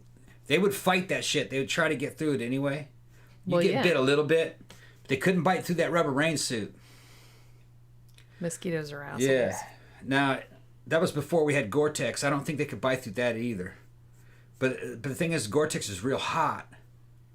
The rain clothes that they gave us was thin, Yeah. and their little proboscis couldn't penetrate it. That's how we used to do it. Naked, it'd fucking kill you because they'd hear whole swarms of them out there trying to get in. Well, like I said, if you see, one of the Naked and Afraid ones where they're like in an environment like that's like real swampy or real humid, and it's just kind of like by the time they're done, if they make it all the way through, their fucking bodies are just covered with fucking Bites. bug bites. Yeah. Like welts and stuff. Yeah. We didn't evolve for this. No, like I said, we're pretty lame. I mean, if we didn't have big giant brains, we would have technology. died out. We would have died out a long time ago. Yeah, clothes have a lot to do with it. We don't have any fur. We don't have any claws. We don't have sharp teeth. We don't have anything like that. Without clothes, humans would have never made it. Would have never left Africa. But luckily, Yeah. we can make gunpowder and fire and bread machines later, and yeah. computers and all kind of shit like that. Yeah. Nuclear missiles. I think the first invention was clothing. Well, it hand would tools have and it would have clothing. had to be. Yeah, you wouldn't be able to leave the African continent without clothing. Yeah, I You'd mean, never survive a European winter. can you imagine that? It's like the first people that kind of set out, like going to the north, going, "Fuck this, man! It's like Yeah. freezing fucking cold out here. We got to make shoes now. We got to make a fucking fur coat. God damn it! What are we even doing?" Stone cutting tools and clothes. Would have been leather probably. Gramther's Hammer said, I used to work with one of the contestants on Naked and Afraid named Kelly Neitlinger. She was a cop in Michigan. She was the one who used her lady parts to catch a mud puppy in Africa. Ooh, I don't think I saw that episode. I would have is it? remembered that for sure. Oh my God. What's a mud puppy? It's like a Isn't it like a? It's almost kind of like one of those sort of amphibious Okay. fish that is just, unless I'm thinking of something else. Aren't they kind of like walking catfish or something She like said that? the same thing. She says, yeah, she said, what's a mud puppy? It's Yeah, it's like catfish looking. That's what I thought. It's like, but they can come out of the water like for extended periods of time. Like they can sort of breathe Sandra air. said that she saw Naked and Afraid. They kept stuff away with the fire at night. Mosquitoes with fire. That wouldn't work. Not in Florida. No, it wouldn't work. They're just It like, fuck your fire, Yeah. bitch. No, I've been We civilian. smell blood. In the military, you can't make a fire. It's against the rules because you can see it on thermal fucking miles away through thermal night sights. But civilian camping, I've been civilian camping here in the South in Mississippi, and that fire won't do shit. No, it won't keep mosquitoes away. You have to make some kind of a tent, or you have to have clothes on. A real tent that seals up. That'll keep mosquitoes out. I mean, I'm fascinated by Naked and Afraid Yeah. though, because it's like, and a lot of the people on there are like hardcore. They Yeah. like, and they've like practiced for this, and it's like, you know, a lot of them have qualifications that they know how to do shit and everything.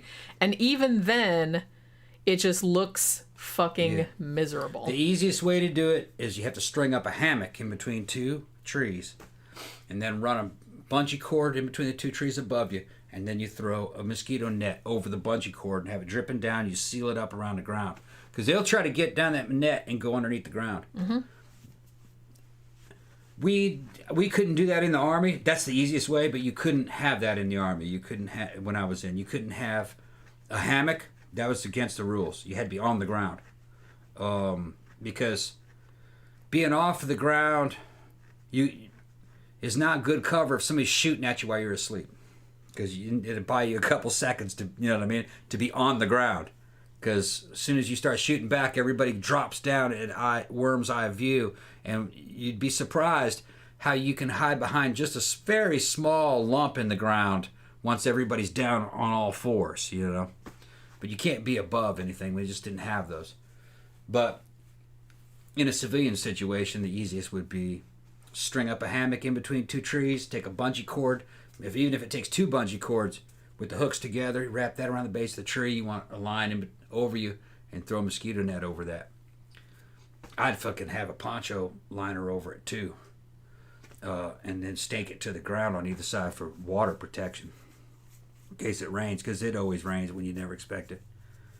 Well, like I said, especially yeah. here in Florida, it fucking rains down here all the time. Right. I don't think people I don't know if people that have never been here like realize, because they're like, oh, it's sunny Florida and stuff like that. Yeah. I'm like, yeah, No. it is, but in the summer it storms every single day. And Every single day. I would, And through most of the fall too. yeah. And you know, it's too hot to get in a sleeping bag here Yes. during the summer. I would So- not advise that. You know, I would get into something like Gore-Tex top and bottoms, and then seal everything up with gloves. Shit, and it's cover too your face hot up. to sleep in our house, and we Yeah. have air conditioning down at 72 degrees. Yeah. I still have to stick my feet out the bottom of the blankets. The air conditioning goes out in the house. When that happens when a hurricane comes, you're fucked. Whole house smells like terrible because it fucking humidity Yeah, goes it smells up. like a wet dog in Smells here. like a wet dog in here because all the fucking carpets start to get fucking. It's 100% humidity. The carpets just get fucking damp and humid, and oh, it's terrible. Damn, I went for a walk this morning at 7 in the morning, and it was already humid. I'm not even, like, I walk fast-ish, but it's like I walk 3 miles, and I come back, and I'm just, like, soaked. Yeah. At 7 in the morning. Yeah.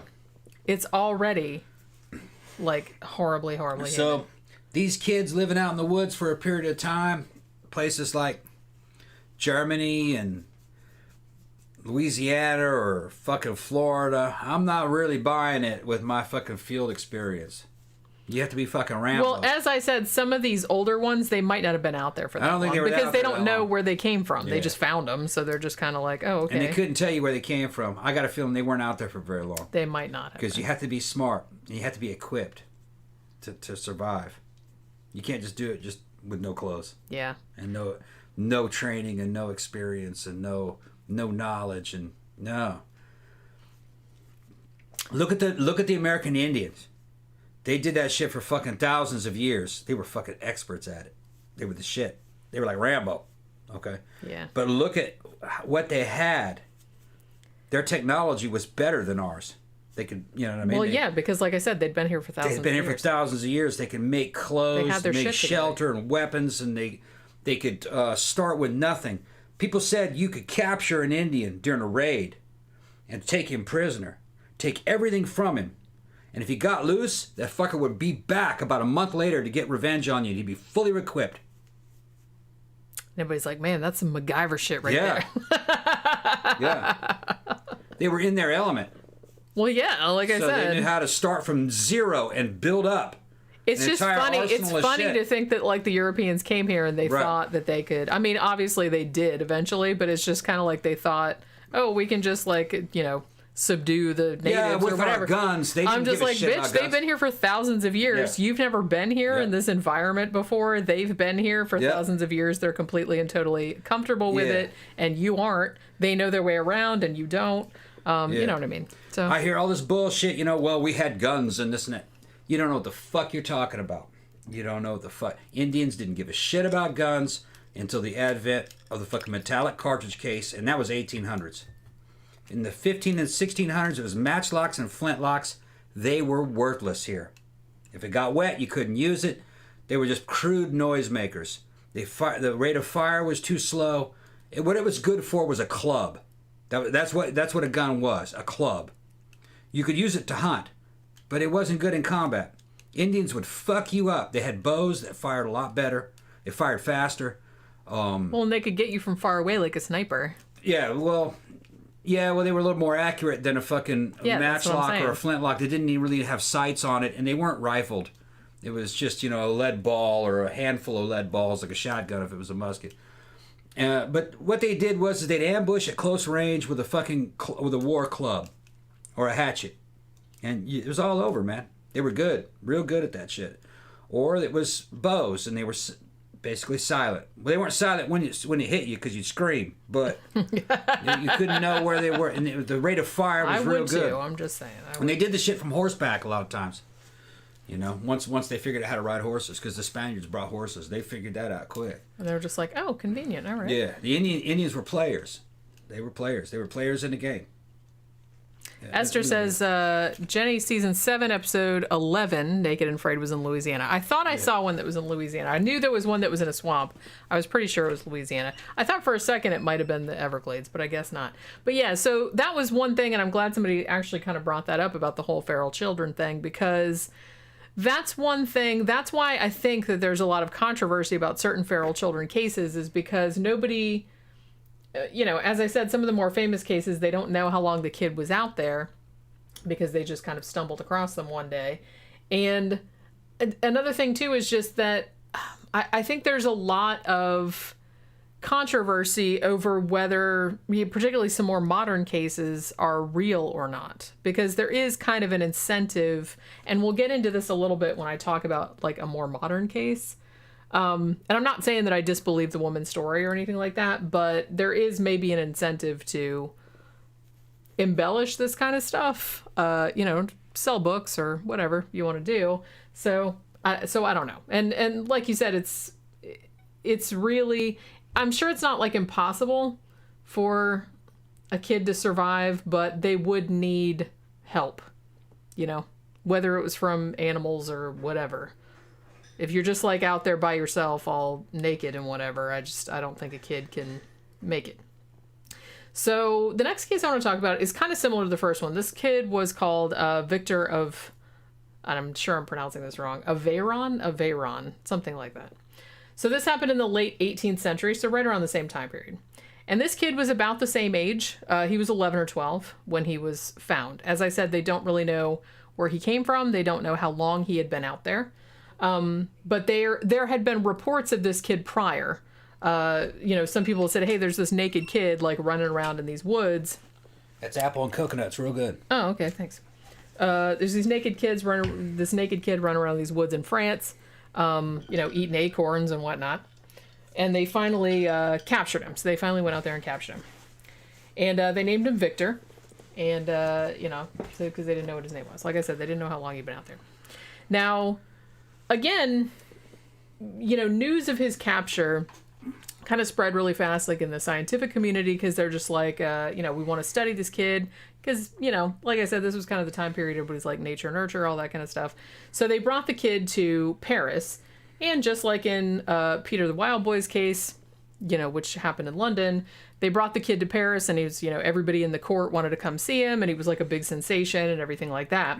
And as I mentioned earlier, it was around this time that people were talking about Romanticism, and they were talking about Jean-Jacques Rousseau and him talking about how, man in the state of nature. And it's like they had these ideas about society was, all these, constrictions of society were not good for a person. Like they should be able to go with their natural instincts. So they thought that finding this kid who they believed, and like I said, I don't know if this is true or not, but they believed at the time that he had been raised without any contact with society. So they were interested to see if Rousseau's theories would be proved correct, because they're like, well, this kid should be like, the perfect man, really, because he hasn't had any contact with society, which Rousseau and the other romantics kind of thought was sort of harmful, because they kind of had the whole noble savage. They kind of like romanticized that to a degree. So that's kind of what they were looking to highlight with this kid. Unfortunately, this kid, when they brought him to Paris, he wasn't a real good example of what they were talking about, because he basically just acted like an animal. He couldn't talk. He would just grunt. He would eat pretty much anything you set in front of him, no matter how gross it was. He couldn't even... The weird thing about this too, and this happened with a couple other feral children they found too, which we'll talk about a little bit later, but he didn't seem to have any... He didn't really seem to have any reactions to stimuli like heat or cold or anything like that. Like temperature differentials didn't seem to bother him, which I thought was very weird. Basically, so I don't know if that was because he'd been a feral kid or if he had some other issue. Basically, they said he would just sit there and rock back and forth. And he just tried to stay as far away from humans as possible. So what ended up happening, so they had like this guy who was a psychologist. He was kind of well known at the time in France, named Philippe Pinel. And his diagnosis was that he thought the kid was just a quote unquote incurable idiot, and that it didn't even matter that he'd been found out in the woods, or that maybe he hadn't been out in the woods for that long. He was just like that naturally, and like him being from the woods didn't have anything to do with it. And he was basically saying, I don't think that he would have been able to survive like out in the woods for any amount of time because of his mental impairment. However, this other doctor, another psychologist named Dr. Itard, he actually took an interest in the kid and decided that he was going to, he didn't really adopt him, but he kind of spent pretty much a really long time, like several hours a day with him. And he became convinced that this kid could be taught to read and write and do things that ordinary people would do. So as I said, it was very strange because he really didn't seem to have much reaction to stimuli, even kind of extreme stimuli. Like they would put snuff up his nose and he didn't sneeze. They'd have potatoes in boiling water and he would just reach in there and take one and it didn't seem to like bother him. They would like, this is kind of fucked up, but they would make really loud noises like by his ear, like fire a gun or something like that. And he didn't even like flinch or nothing. He must have been deaf. Well, they thought that, but he wasn't. Because one sound that he did react to was if you cracked open walnuts, because he loved walnuts. So if you cracked open a walnut behind him, he'd be like, oh, okay, give me walnut. So that's how they knew he wasn't deaf. Autistic. That's what they think nowadays. They didn't know what autism was back then, but they did actually think, because like I said, Dr. Itard had actually worked with deaf mutes. Yeah. And so that was one of the first things that he thought, well, maybe the kid's deaf, but they figured out that he wasn't. It's really weird because, okay, so Dr. Itard, like I said, he's like, well, this kid can be taught, right? So he spent, give the dude his due. He spent a really long time, I think for like 5 years or something like that, like spending several hours a day trying to teach this kid to talk and to read and understand. Now, after 5 years, Victor, he could identify a few written words and phrases, just very simple, like, concepts. He understood that. He understood, like, the differences between, like, if you said big, small, things like that, like, he understood that. He had a bunch of words on cards that he could, like, show, like, when he wanted something, like, he could hold the card up that had the word on it that said what he wanted. So he could understand, like, rudimentary understanding. He actually learned to write a couple of words, but only 2 or 3 different words, one of which was the French word for milk. Although they weren't entirely sure if he was just... Because at first he was saying that with the word is late. And they didn't know if he was just saying that because he understood that that was the word for milk, or if that was just a sound that he made for anything that he liked. You know what I mean? Like, it was kind of like, it wasn't real clear. Later on, they figured maybe he did understand what that word meant. And I think he understood water, like he understood that. But other than that, he never really learned to talk. And interestingly, some later researchers that looked into the case, they said that even though he wasn't deaf, they know he could hear, but they said he did react to everything as though he was a deaf mute. And they thought it was very interesting that Dr. Itard, who actually worked with deaf mute patients, wouldn't have thought to teach the kid sign language. Maybe he was so convinced, well, because the kid can hear, that he should, theoretically be able to learn to talk. So maybe he was so focused on teaching Victor to talk that it didn't occur to him, or he thought it was a waste of his time to teach him sign language, because that he might have gotten farther with that, I feel like. But for whatever reason, he didn't really seem to. He was just trying to teach him to write and to, like, understand written language and to talk, and he never really did get very far with it. Although the kid could understand a lot of commands and whatnot, but he never really got all that good at it.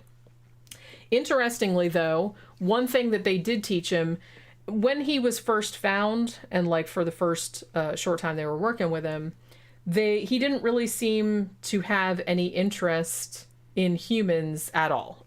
If other people were around, he would just ignore them like they weren't there. So it was that kind of thing. But later, like, the longer he lived with Dr. Itard and his housekeeper, whose name was Madame Guérin, I guess, the longer he lived with them, the more empathy he developed, and the more he seemed to enjoy being around them. And, like, if they were away and then they came back, like, he seemed very happy to see them. So he did eventually get to a point where he seemed to develop some kind of, like, empathy with other humans, because when they first found him, he just, like, had no interest in humans whatsoever. And he would just, like, ignore them whenever possible. So spending 5 years with that doctor did really actually seem to help him a little bit. But like I said, he ended up dying of pneumonia in 1828 at Madame Guérin's house, who was the housekeeper. Nowadays, they're pretty sure that they don't actually know if the kid was born normally, and then was abandoned, or if he was born with some kind of mental issues and was abandoned. As I said, they don't really know how long he had been out in the woods, because they just there had been reports of seeing the naked kid running around, but then they found him later on, but they don't know how long he'd been out there.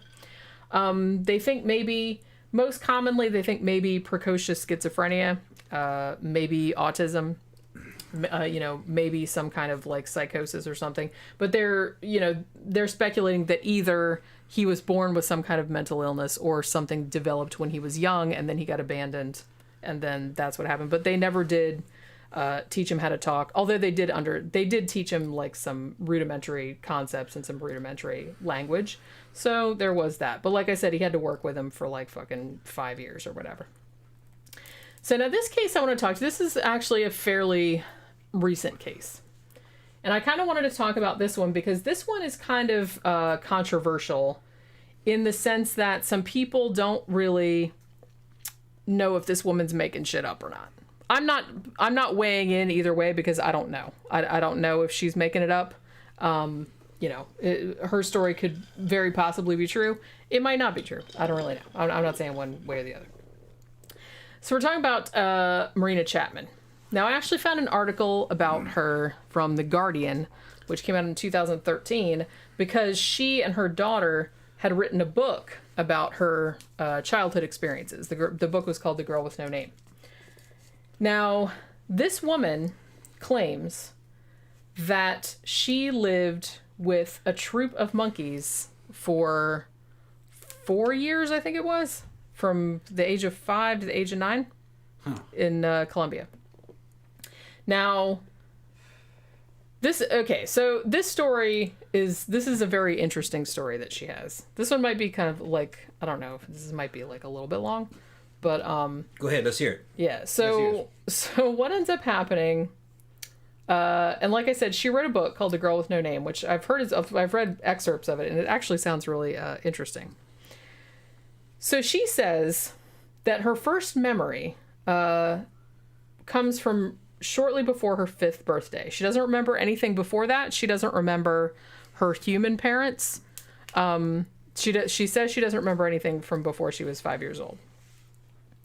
So she says that right before she was 5 years old, she was playing by her house, and 2 dudes came creeping up behind her and put a hand over her mouth and essentially kidnapped her. Okay?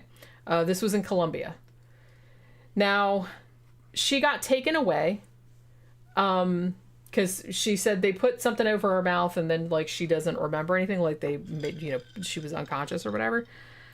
So then she says she got driven into the forest, into the rainforest in Colombia. And then eventually she was dumped out there and just left there. She said that she thought that the people that had kidnapped her were going to come back for her, but they never did. And she didn't see anybody else. So she said she just walked around in the jungle and didn't see anyone, didn't see anything, no sign of civilization, anything like that. She was like freaking out. And she says that eventually she came across a troop of little monkeys. Now, she said that, now this is her talking about when she was a kid. She said that she was kind of like, oh, well, they're not people, but they're sort of like people. Like, they're little bitty fuzzy people. She was 5. And so she decided to kind of hang out next to the monkeys. Now, she says the monkeys, at first, they were kind of like ignoring her. They were just they were doing their thing, grooming and looking for food and doing what monkeys do. And they were just kind of ignoring her. But she was kind of like hung out around the edge of their troop or whatever, because she was Jane Goodall. Well, she was fascinated by them, and she said she looked like, they looked like they were having a good time, and she was alone, Right. So she just was kind of like hanging around. Now, she says the monkeys didn't really pay that much attention to her until one day when she ate something off a tree. I think she said she thought it was like a tamarind kind of thing, and she got food poisoning, and she was like really, really sick. She said, now when that happened, one of the older monkeys kind of pulled her toward like where there was like some muddy water. She drank some of it and then threw up. Mm-hmm. And then she started to get better. So she said from that point forward, the monkeys sort of started hanging out with her a little bit more. Thought the monkeys were taking care of her. Yeah. Drink some of that. Throw it up. Yeah. Well, I don't know. That's what she was thinking. Yeah. I mean, the monkeys, maybe they know that. Maybe that happens to them all the time. Hey, you eat a bad one of those and start puking, go over there and drink that, and it's like an ipecac. Yeah. You know what I mean? Yeah. Maybe. So apparently, she says from that point forward, and she did make this statement. She's like, the monkeys, she's like, I never felt like the monkeys loved me. She's like, I felt more like they tolerated me. Right. Like, you know what I mean? So she apparently learned to, she's 5. She learned to climb trees. She learned what she could eat and what she couldn't eat, how to do grooming, all this other kind of stuff. And she said one of the first things she figured out was that when they were looking around for food and climbing up in the trees and everything, she said sometimes when they were walking around, because they're just little monkeys, you know, and they have like big handfuls of bananas and stuff, and she's like, and they'd always drop some. So it's like she learned to like stand underneath them when they were like doing this, and like, you know, the bananas would drop down and she would eat them. So she said it took a while, but eventually like the monkeys would let her sit in the trees with them. And, you know, so she just kind of like hung out. Like I said, they weren't super all over her or anything, but they were just kind of like, okay, you can hang with us, whatever. It was kind of like that. Now, as I mentioned, she said she didn't really have any memory of her parents, like her biological parents, her human family, prior to her being kidnapped, allegedly. She said she's tried to remember, but she can't. So it's interesting because she wrote this story, and it's like I said, I don't know if I buy it, because like I said, it gets even like more horrific like later on. Well, being raised by monkeys isn't horrific, but I'm just saying the story gets horrific. Kidnapping is horrific, but it gets horrific later on.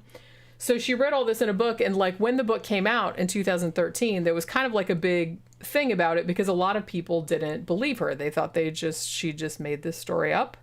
Like I said, I'm not making a stand on that one way or the other. It could very well be true. I have no fucking idea. Like crazier shit has happened. God knows. So, you know what I mean? So basically, because I think what happened was that I think later they were just kind of like, well, where was it that you know, where is this jungle where you were raised by the monkeys? And she couldn't find it, but she did find some of the other locations of shit that happened to her later. So, you know, I'm more inclined to kind of believe it. Maybe it's embellished, but I don't know. I'm not saying that. So basically, she said, like I said, they, you know, they just kind of tolerated her. They did like kind of like groom her and, you know, things like that. So they kind of treated her like one of the gang, but, you know, not super. She said they asked her, because I was reading this interview with her that was in The Guardian, and they said, when did she feel she had been accepted by the monkeys? And she basically said when they started pissing on her leg. That's how. And so I was like, monkeys pissing on you is when they accept you. That sounds about right. Well, like I said, you guys know, I don't know if you guys know what a bonobo handshake is. Do you know what a bonobo handshake is? That's when you fucking what? Put your dick, grab your dick or something.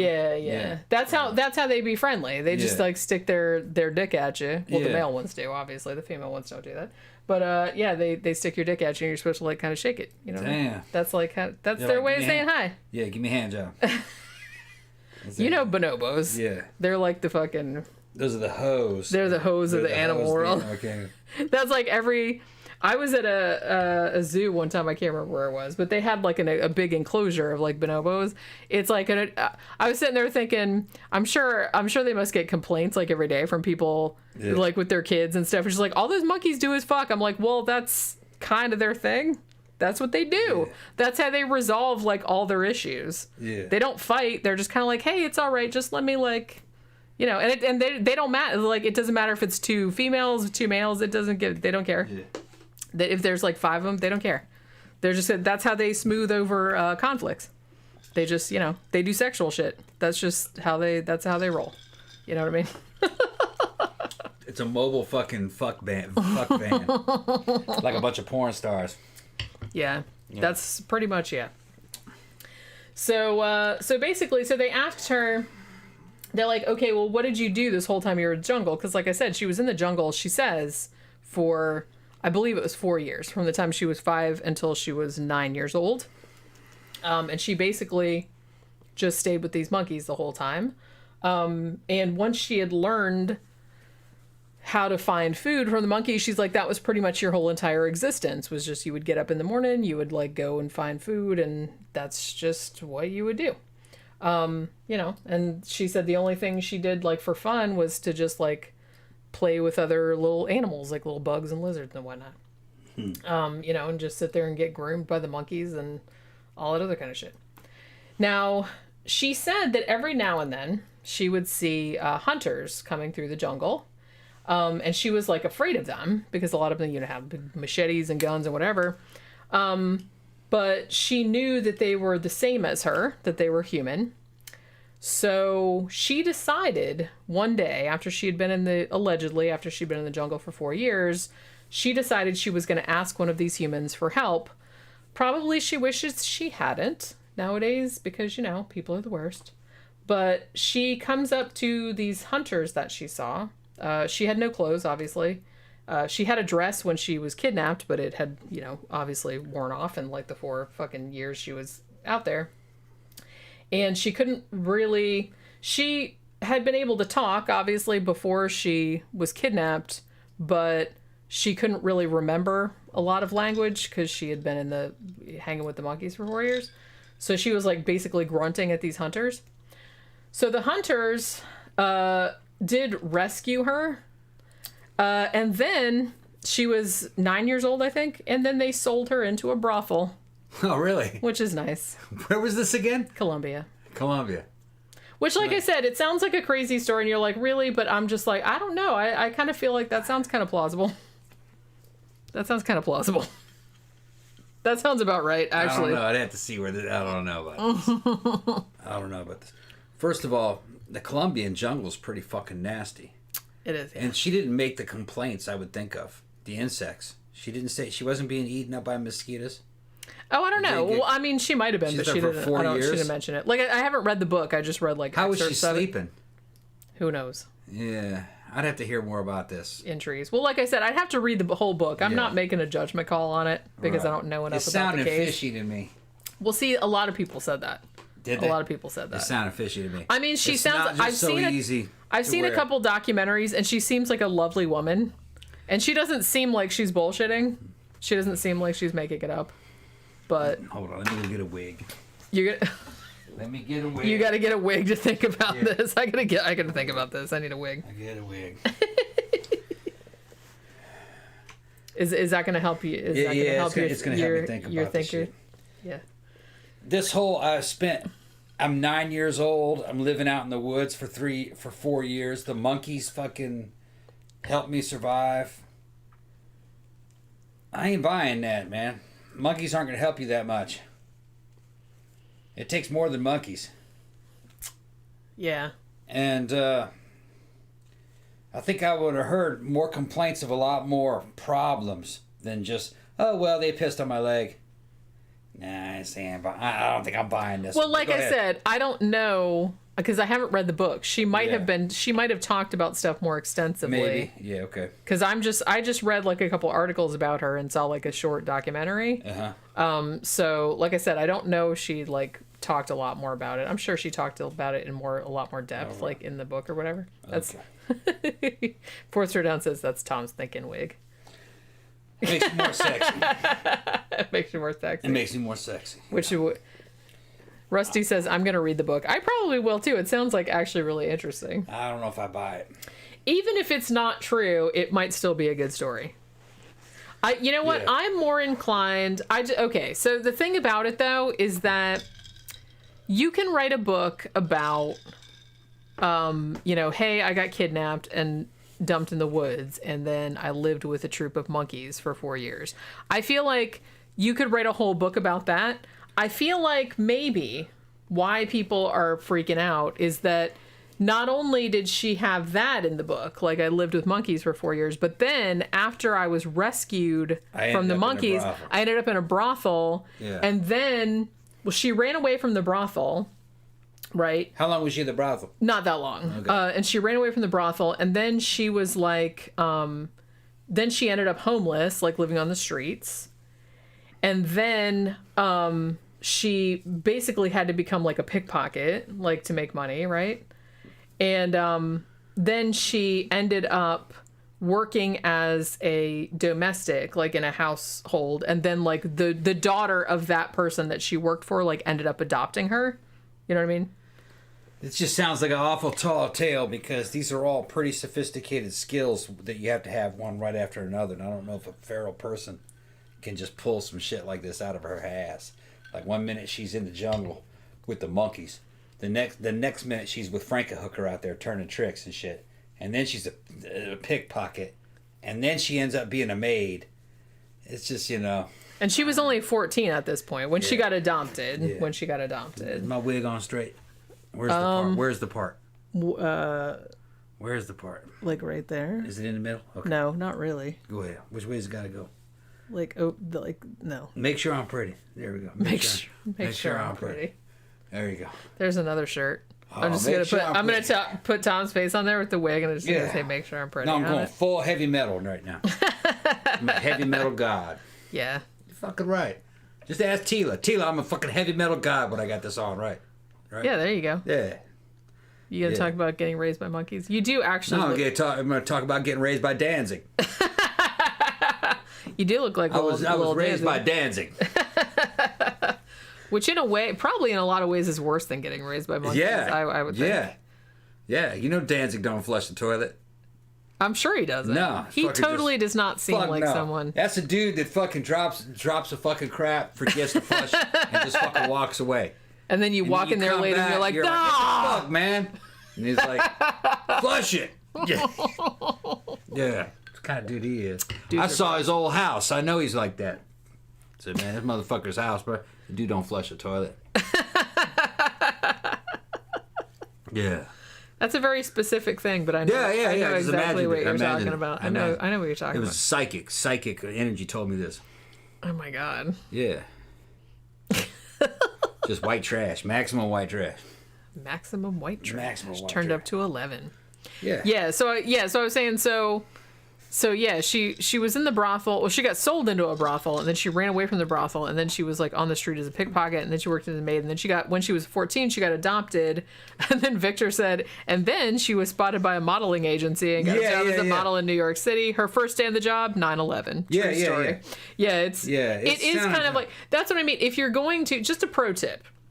If you're gonna, because I know that there was kind of a trend for people writing literary fiction or kind of like a story, and this like, oh, this will sell much better if I say that it's autobiography, if it's a true story. Like, you know what I mean? Because who was that dude that wrote A Million Little Pieces and he was like all over Oprah and he sold like a zillion books and they found out that the story was bullshit? Yeah, James, what was the dude's name? I can't remember his name. I remember the title of the book, but I can't remember what the dude's name was. So I feel like there was kind of like a trend because everybody loves based on a true story, right? And everybody loves autobiographies of people that had really fucked up shit happen to them.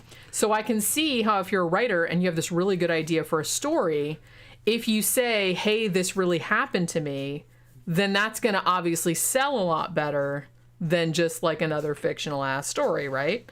So a lot of people did that. What's up? I'm not saying this woman did that. I'm not, like I said, I'm not making a judgment. This very well could have happened. Crazier shit has happened, okay? I'm not saying that. I'm just saying that if, perchance, you're a writer and you want to make $1 zillion and you want to do your shit in the Oprah Book Club and everything like that, and you have this really cool idea for a story and you decide, hey, I'm going to make this like it happened to me, even though it totally didn't,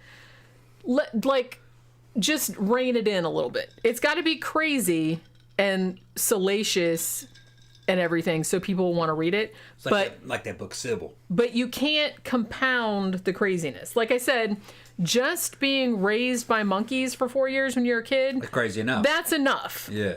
If she had stopped there, probably no one would be questioning it. I think the fact that why people are questioning it is probably because I got rescued from the monkeys and then I got sold into a brothel and then I was a pickpocket on the streets and blah, blah, blah. So it's just the more you compound it, like the less believable it seems. And like I said, I'm not saying that it didn't happen because it very well may have. I'm just saying that if you're going that route, then just like It's like tone it that down. book Sybil. Remember the book Sybil? Yeah. Woman with all the multiple personality disorder. James Fry. Thank you. I knew it was James something. Yeah, and then she was talking about shit that her mom did and everything. I kind of believed it at the time, but fucking later on, by the time the late 80s and the 90s are rolling around, I was like, man, this is bullshit. This didn't happen. And that's the thing. It's like, it's really hard because you can't discount anybody's, like, even if it's kind of crazy. I mean, unless it's like supernatural shit, like, hey, they flushed us down the toilet and like Chuck Norris was there, like the satanic panic shit. Yeah. Like, that's obviously bullshit. Yeah. But I mean, something that could still happen, because crazy shit happens to people. Crazy shit happens in the world. I get that. It's rare, but it does happen. So I really don't like to like discount anybody's story completely out of hand. Think about that though. But the chances of several crazy things happening to you in quick succession like that is infinitesimally small. Imagine that though. You're at daycare, you and your friends, right? And they're grabbing me and my boy, and they stuff us in the toilet and flush us down the toilet, and we end up in a room, and Chuck Norris is there, and what's up, Pook? What the hell? Didn't work. She jumped up on her. Oh my god. Yeah. You all right? Chuck Norris is there, and then they all get away in a balloon. Yeah. That's how that story went. It would have been better if they'd flown away on a dragon. Yeah. They all Just left in a saying. big old fucking hot air balloon. Yeah, that's some shit, bro.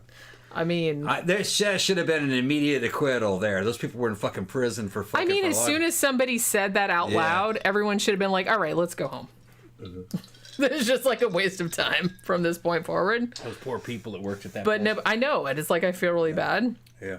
It's just like I Pookie, don't stop fucking around. Listen What's to she your doing? dad. Listen to your father. She's not though. Yeah. She tried to jump up there and like she just like She slid. there was nothing to Nothing to there was grab. nothing to grab onto. She was like, oh no. Yeah. You all right though? Is she all right? Yeah. I can't see her. She's just embarrassed. Oh. She got embarrassed by that. Nobody saw it, Poke. It's fine. Yeah. We just told everybody about it. Right. She does look like all embarrassed. Yeah, She's she got like trying to play it embarrassed, off yeah. like I see you guys didn't see that, right?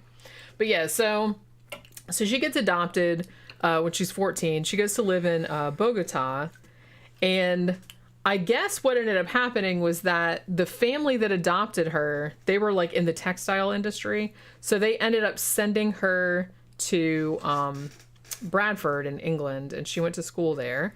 And when she lived there, like, she met the guy that would become her husband later, and then they had a bunch of kids. And I guess that, like, her daughter, Vanessa, was the one who she actually started writing her mom's story. And they say, well, it's like we weren't actually thinking about publishing it at first. We were just kind of like writing it for, family edification or whatever. Because she said, she's like, I told them some of the shit, but I didn't really tell them a lot of it. You know what I mean? But they were kind of saying that when she was younger, she would do kind of weird things. Like she had a hard time. They said she had a hard time doing like little things like opening doors and stuff, because it's like they didn't really have doors in the jungle, so it's just kind of like she had a hard time with that. Like she liked to climb trees, she liked to run around on all fours, all that other kind of stuff, and they didn't really think anything about it at the time until like she told them what the deal was later on. And she says in the interview that actually for a long time she was kind of like embarrassed about it, because when they saved her, because like not only did she grow up with monkeys, but also then there was the whole brothel situation, then she was homeless and stuff. So she had to be taught, she says, how to like, use a toilet and how to do other things like that. And she found that very embarrassing. So it was that whole issue. Now she eventually ended up, like I said, because she was allegedly 5 when she was kidnapped and could already talk and everything, they were able to actually, if all of this did happen, they were actually able to get her back. She's completely normal. She can talk, she can read, she can do all that kind of stuff. She's not impaired in any way. She actually ended up training as a chef and works at Bradford's National Media Museum as a chef. So she, and like I said, she married, she had kids, the kids had kids, so she has grandkids, and they ended up writing this book in 2013. And, there's a lot of articles kind of calling into question all of the stuff. She could never find the part of the jungle where she lived with the monkeys, but she apparently did find the brothel where she lived, and the family that adopted her, obviously, they corroborate that part of her story. That's probably where the story started. So maybe, I don't know. Yeah, that's probably. I don't know. I don't know. She's just saying, like I said, she seems like a lovely person. She seems like a nice lady. Okay. So I don't really know. That's your out. I don't really know if it's true or not. It doesn't I don't know. sound I true. wasn't there. Doesn't sound true to me. It sounds a little far-fetched. I will say that. Although, how cool would it be to get to hang out with little monkeys, and they like groom you and bring you bananas and stuff? I don't believe it. That'd be so rad. I mean, that would be rad, right? Yeah, Not 4 years out there. Yeah, see, that's the thing. If it was just like not that long a time, Yeah. A couple months, maybe. maybe 4 years. 4 years, I don't know. Colombia. I don't know. Colombia's got some intense fucking jungle. Victor said she could just walk. Rainforest. She could just walk to a random tree in the jungle and be like, "This is where I grew up." Yeah. I know she totally could. It's like no one could prove otherwise. Colombia's got a hell of a fucking like rainforest action going there. It's just not. It's not fucking. It's hostile environment. Yeah. I ain't buying it. Not 4 years. Not without equipment. Not without training. No. No, something killed her. I mean, you would think. Yeah, she'd been eaten to death by fucking bugs. I mean, at the very least. Yeah. Phil says, "Sorry, I'm late catching up on college work. That's okay. We're Yeah. still here." Phil also says, "Hey, Daddy Tom and beautiful Jen." I'm still pretty. You are also beautiful, Thank Tom. you. Thank you. T said I'm the king of all fucking heavy metal. See? T knows the deal. You do. It's really, really creepy how much you look like a young Glenn Danzig when you have that wig on. Yeah, or like the fucking lead singer of the Cult. A little bit, yeah. You need a hat for that, though. You Yeah, need, like, yeah. that weird... And you need, like, some velvet, like, some crushed velvet Yeah. vest or some shit Yeah, like that. bandana tied around my head and shit. There you go. Yeah. Little pointed boots. Yeah, you could totally do this. A big, fluffy, like, white shirt. But yeah, so Marina, like, apparently has been trying to find her birth parents and is kind of hoping... She said that was one of the reasons she wrote the book, because she wanted to figure out how her birth parents were, because, like I said... Prior to the monkey family, she didn't actually remember her human family, and so she was like trying to find them. Like I said, I do not know if this story is bullshit or not. I kind of hope the monkey part is true, not the brothel part, because that would kind of suck. But and not the kidnapping part, that also sucks. But the monkey part is pretty cool. So I wish it was true. I don't know if it is though. So all right, so the next one I want to talk about is I might have to. Maybe I should run to the bathroom Go to the restroom. first. All right, you go to Like before while I'm in between cases, you know what I mean? between cases. Go ahead. Go ahead. We don't have any commercials we got to play out. No. We got I mean, I nothing do, for- but I don't Okay. do it anymore. I'll keep everybody company. I'll keep everybody company with my fucking hair and shit. So what is everybody up to? Go ahead. Drop a comment down in the comment section. Fucking Esther says, all hail Tom Danzig. Yeah, fucking Filbert says I'm beautiful. Of course I'm beautiful. Alright. She said, no, I'm raised by monkeys. Yeah. I think that story began with the brothel, probably. But, difficult to say. Man, let's tell you what, this shit's fucking itching me, man. Itching my eyelashes. Woo! I almost thought about going to the club tonight.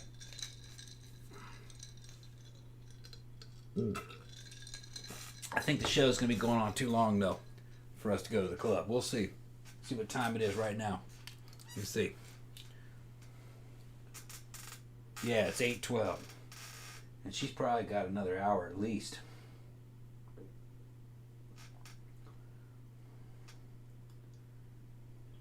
Yeah, I'm only beautiful with the wig on. When I got the wig off, I don't become beautiful anymore. I get ugly.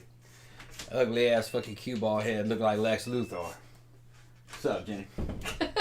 I was talking about maybe we'll go to the club tonight, 8 o'clock. Oh my god. Yeah, not possible.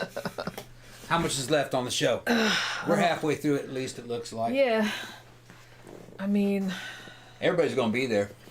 god damn it. We don't have to go. We don't have to go. We have to do this 2 days again. It's Yeah, just we don't gonna- have to go. Oh my god. We don't have to go. You're gonna kill me. I'm not killing you. You trying to kill me? Yeah, Is that what you're it's trying to do? man, it's fucking biology. It's not. It's biology. It's all that fucking. It's all those fucking hormones, exogenous fucking hormones, man. I don't know. I'll see how I feel, but Yeah, see how you feel. I mean, I kind of wanted to rest, but Well, if you because we got to go. We're going out tomorrow, right? Yep. Tomorrow night.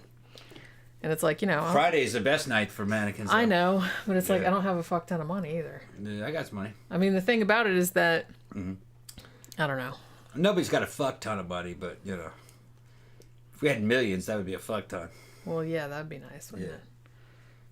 it? Don't think you're thinking about it too much. Just go. I know. Okay. You're thinking about it too much. What else? That's my thing. Yeah, she's overthinking things. You know that, right? Yeah. It's like no amount of you telling me is gonna like change that, because it's like then I'm gonna overthink that. Yeah. That you're telling me that. So you're really kind of shooting yourself in the foot. I'm just Cam saying. Guy says there's a new documentary on YouTube about Leonard Lake and Charles Neame. Ooh. The Boneyard Killers. Man. Oh man, I'm gonna have That to watch fucking that. case is one of the worst, man. That's gonna make me so mad. That case bothers me. Well, yeah. Right. Yeah. I'll probably end up having to watch that anyway, Yeah. though. You know how I do. All right. So the next one I want to talk about is a dude named Dina Sanishar. Now, this guy was reportedly the dude that Mowgli from the Jungle Book was based on. So this guy was apparently raised by wolves in India. Hunters found him in 1867 and brought him to an orphanage. So what ends up happening, so the hunters are in this jungle and in India, as I mentioned. So they come across a clearing, and then at the one end of the clearing, there's like a cave entrance. And they thought at first, when they glanced at it, they said it looked like a wolf sitting there, like a wolf sitting in front of the cave entrance. So they kind of got close to it. They were going to kill it. And they kind of get close to it. But then they realized that it wasn't a wolf. It was a kid. And this kid was 6 years old. Now, he just like sat there and looked at them. They asked him like, hey, what the fuck, kid? I'm speculating. Yeah. But he didn't answer them. So they were like, okay, well, this is a human kid, obviously. So we need to take this kid back to human civilization. So they bring him to an orphanage in Agra. Now, he didn't have a name, obviously. So they named him Dina Sanishar, which I guess that was the word for Saturday, like in the Hindi language, because that was the day that they found him on. And they also called him Wolf Boy, because of course they did. Because like I said, it was a wolf. They think that was the cave was where the wolves were staying and that he'd been raised by wolves. And he also acted kind of like a wolf. Like he couldn't really stand on 2 feet. He ran around on all fours, and he would only eat raw meat. So, there's that. Apparently, like I said, they weren't sure because they just found him there, but he didn't really seem to have ever had any contact with humans in his life. He was not familiar with any kind of human behavior, human language, anything like that. He would also like gnaw on bones, like to keep his teeth sharp, like an animal would. And so basically, and he would like I said, he would only eat raw meat, and he would always like smell it before he ate it, just like an animal. And he would basically just growl or do like wolf howls, stuff like that. He didn't really seem to be able to talk. They tried to do sign language to him, and he didn't understand that either. He also didn't understand pointing. Like if you pointed at something, it's like he didn't... like an animal. Yeah, he didn't understand that either. At some point, like they kind of worked with him for a while at the orphanage. They said he did actually eventually learn to understand what their gist was. He didn't learn to talk, but he did kind of like sort of understand what they wanted. And they said too that he also really got into smoking. What?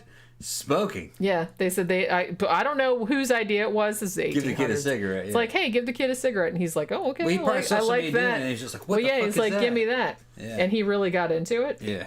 He Probably didn't inhale. Maybe not. He just thought it was like kind of neat. I don't know what it was. So apparently, yeah. So his case was discussed in a lot of different books and a lot of journals at the time, which, like I said, they think that's where Rudyard Kipling got the idea for Mowgli in the Jungle Book. And the weird thing about it, though, and here's another thing. A lot of these cases, now particularly in India, I'm not sure why exactly, but particularly in India, there have been a lot of cases of kids raised by wolves. I mentioned the Amala and Kamala case earlier, the wolf girls or whatever, and they're pretty sure that that's a fraud. And it's interesting because a lot of the orphanages that said that they had these kids that had been raised by wolves and they found them in, wolf dens, or they found them out in the woods or whatever, came from missions, came from like church-based orphanages.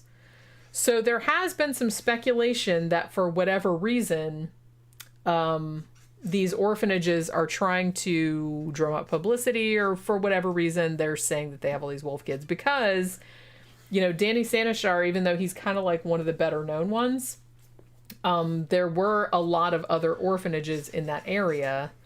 Actually, even that same orphanage that he was at that had other kids that had supposedly been raised by wolves. This same orphanage said they had 2 other boys and 1 girl who also supposedly had been raised by wolves. And I don't know, that seems a little, again, far-fetched. Yeah. So So they're doing a whole wolf motif. it's a motif. Oh, yeah. Yeah, and apparently it got to a point, like in this area of India, this one geographer said, I found this fucking great quote. It says, this orphanage took in so many wolf children over the years that they no longer even looked up when another kid was discovered in the jungle. And it says, it created no more surprise than the delivery of the daily supply of butcher's meat. Hey, Yeah. here's another wolf kid. Oh, another one? Yawn. Can you imagine? I ain't buying it. Yeah, I kind of, I don't know, Yeah. I'm kind of not buying it either. That's very nice. That's nice. A little Elvis wig there. No, it's not. It's just another form of me. Nothing to do with Elvis. Came up with this myself. Did you really? Yeah. You just sprouted that hair Just like like a pompadour. Yeah. Just All generic pompadour. all right. Yeah. Yeah. So unfortunately, Dina Sanishar, Wolf Boy, he died when he was only 35 years old in 1895. He died of tuberculosis. Didn't have anything to do with the smoking they introduced him to, so you know. But like I said, the other wolf kids, not so much. This guy was like a little more documented, but I'm not sure about the other ones. Yeah, maybe the first one there might have been something to it, but I gotta tell you, you know, when you look at India, they're into gimmicks, fakirs and fucking, you know what I mean, wise men and supernatural shit. They have a long history of trying to make a buck off of a fucking strange angle, you know. Yeah. Going down to their little street performers and stuff. So I think maybe they found one wolf kid, and they said, "Hey, that's a good idea. yeah, Let's they found do one that wolf again." kid. And that garnered some attention and some money. So they says, well, you know what, we need more wolf kids. Because if People one of love the wolf kids. if one of them brings in 1,000 rupees a year, then fucking 4 of them will bring in 4,000 rupees a year. So let's go ahead and do that. You know, so the wolf kid became a business model, you know. That's how India rolls. Well, it's just kind of like, you know, one shark movie makes a whole bunch of money, so Right. let's make Make more 40,000 shark other movies. shark Exactly. movies, getting more and more ridiculous as we Exactly. go. Exactly. I get it. Everyone's trying to get a piece of the pie. It's not so much about original content, it's about riding a wave. you Yeah. know? Kind of the same everywhere. All right, so let's talk about this other one now. How long have we been on? 2 hours and 20 minutes. Long time. Okay, it's not really. It's only 2.5 hours. Good. 2.5 hours. I think I have, wait a minute, 1, 2, 3, 4. Okay, so I only have a couple more. Well, like 4 more, but they're not long. All right. All right, so let's talk about this kid, Marcos Rodriguez Pantoja. Now, he was actually born in Spain, in Cordoba. And then he emigrated with his parents to Madrid. Now, his mom died in childbirth, not when she was giving birth to him, but when she was giving birth to her 4th kid. And that kid also died. Now, Marcos was 3 years old at the time of his mother's death. Now, his dad married again, and this stepmother had a kid from a previous marriage. Now, the stepmother, just like in the fairy tales, was evil as shit. And started abusing Marcos. And like I said, he was only 3 years old. So the 1950s, they go to this other town that I'm not even going to begin to pronounce. And started working like for a coal manufacturing thing, like the family did. So 1954, Marcos had endured like a lot of abuse in his family, mostly at the hands of his stepmother. He was 7 years old. And he got sent off, some say sold, to a local landowner, like to work as kind of like a goat herder or like an apprentice to a goat herder. He was basically sold into indentured servitude. When was this? In 1954. 1954. In Where? Spain. Spain. Bang. Okay. Yeah. So, I guess, I don't know if the goat herder or the landowner or something, they just like didn't like him or they moved away or whatever. But at some point, the kid got abandoned in the wilderness. He was found in 1965, and apparently he had lived in the wilderness, or at least lived by himself in isolation for 11 years. And he was also lived around wolves. Thank you, Victor. This is an interesting topic. Good show. Well, thank you very much. Thank you very much. I don't know why. I don't know why I much. didn't think of it until now. Oh, yeah, you got to do the Elvis voice. Thank you very much. It's not Elvis. It's just my own natural Chad. It's my natural Chad. Yeah. Chad energy. It just happens automatically. Chad energy. Yeah. Yeah. Okay. So basically, they take the kid into custody. They said that he howled. That was the only noise that he could make. That he howled like a wolf. And also kind of like bit people and whatnot, like an animal would. So they took him to a hospital, and they actually were able to teach him to talk again, and to sort of like wear clothes and walk upright and stuff. Like I said, he was 7 when he was abandoned, allegedly. So he already knew how to talk and all that stuff. So I kind of feel like that's, if you were older, I guess, when you were abandoned out the woods, you already knew how to talk. Even if you like kind of forgot how to talk because you were out there for such a long time, it's much easier to like reteach you than teach you from scratch, obviously. So it's mostly the ones that were older when they were abandoned that were able to be rehabilitated to some degree. So he basically mostly like integrated back into society. They kind of, like I said, they kind of retaught him how to talk, and like he wore clothes and everything, and he went to Mallorca, and then he lived in a hostel there, and he actually joined the military later and became a pastor. Now the sad thing though, because people are the worst, is that because he seemed to have like normal intelligence, and they, like I said, he could talk and hold a job and everything.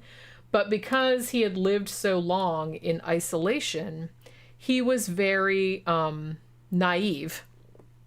So he got scammed all the time because he was too trusting, or he didn't realize that people were like fucking him over. So they said that happened to him a lot. So basically he kind of moved around a lot, and he ended up living with this nice dude named Manuel Losada, who was a retired police officer, and he ended up basically like taking care of the kid for a long time. And then that guy died, and then Marcos moved to like with a Dutch family, and so it seems like at this point everyone's kind of looking after him, you know what I mean, which is good. And he is able to talk about his experiences. So he actually does go around giving talks about his experiences and stuff. So he was actually a little bit more of a success story, I guess. So they did a documentary about him, which I think it's called Among Wolves in English. I can't remember what the Spanish name it was. Entre Lobos, maybe? Something like that. And he's kind of in that. And then he also gave an interview in 2018 in which he said, and this is what I was referring to before, he said that he was, quote, disappointed in human nature and wished he could return to the mountains and leave society. So he's like, yeah, pretty much fuck this shit. So, he lived like out by himself, like in the wilderness with wolves, apparently. But he's not a big fan. It doesn't sound true human to me. Society. This actually doesn't sound true to me, but whatever. He comes in, he's raised by wolves, but then he ends up going into the army. Well, later. Well, like I said, he was older when he was abandoned. Okay. He was 7 or 8. All right. It wasn't like he was abandoned like as a little bitty Okay, kid. so he could talk. Yeah. Okay. So he already knew language. That's not quite a feral kid then. That's what I mean. Yeah. Well, he's still counted as one because he did live in isolation for like 11 years. Well, that's what they're counting. But he I would was say older. But he was older. I wouldn't call him a feral kid. When he was abandoned. To me, a feral kid, they can't even talk. Well, yeah, because they were abandoned so Right, young. So young. And that you're right. they can't be retaught. He's just a homeless kid. Yeah, this Yeah. kid, they did, because he was older, they were actually able to rehabilitate him. So I saw a video of a kid that he was from Alabama, and he left home at about 15 and just lived out in the woods until he was about 20. And he had a little fucking shack made that he had hatchets and fucking, and he was just squatting, I think it was in a park, like a national park, or on Masonite land, owned by a lumber company, and he lived like he was living in the fucking 1800s. Now, is that a feral kid? No, I don't think it is. It's just a homeless kid living out in the woods. And he started with just a hatchet. But he was fully equipped.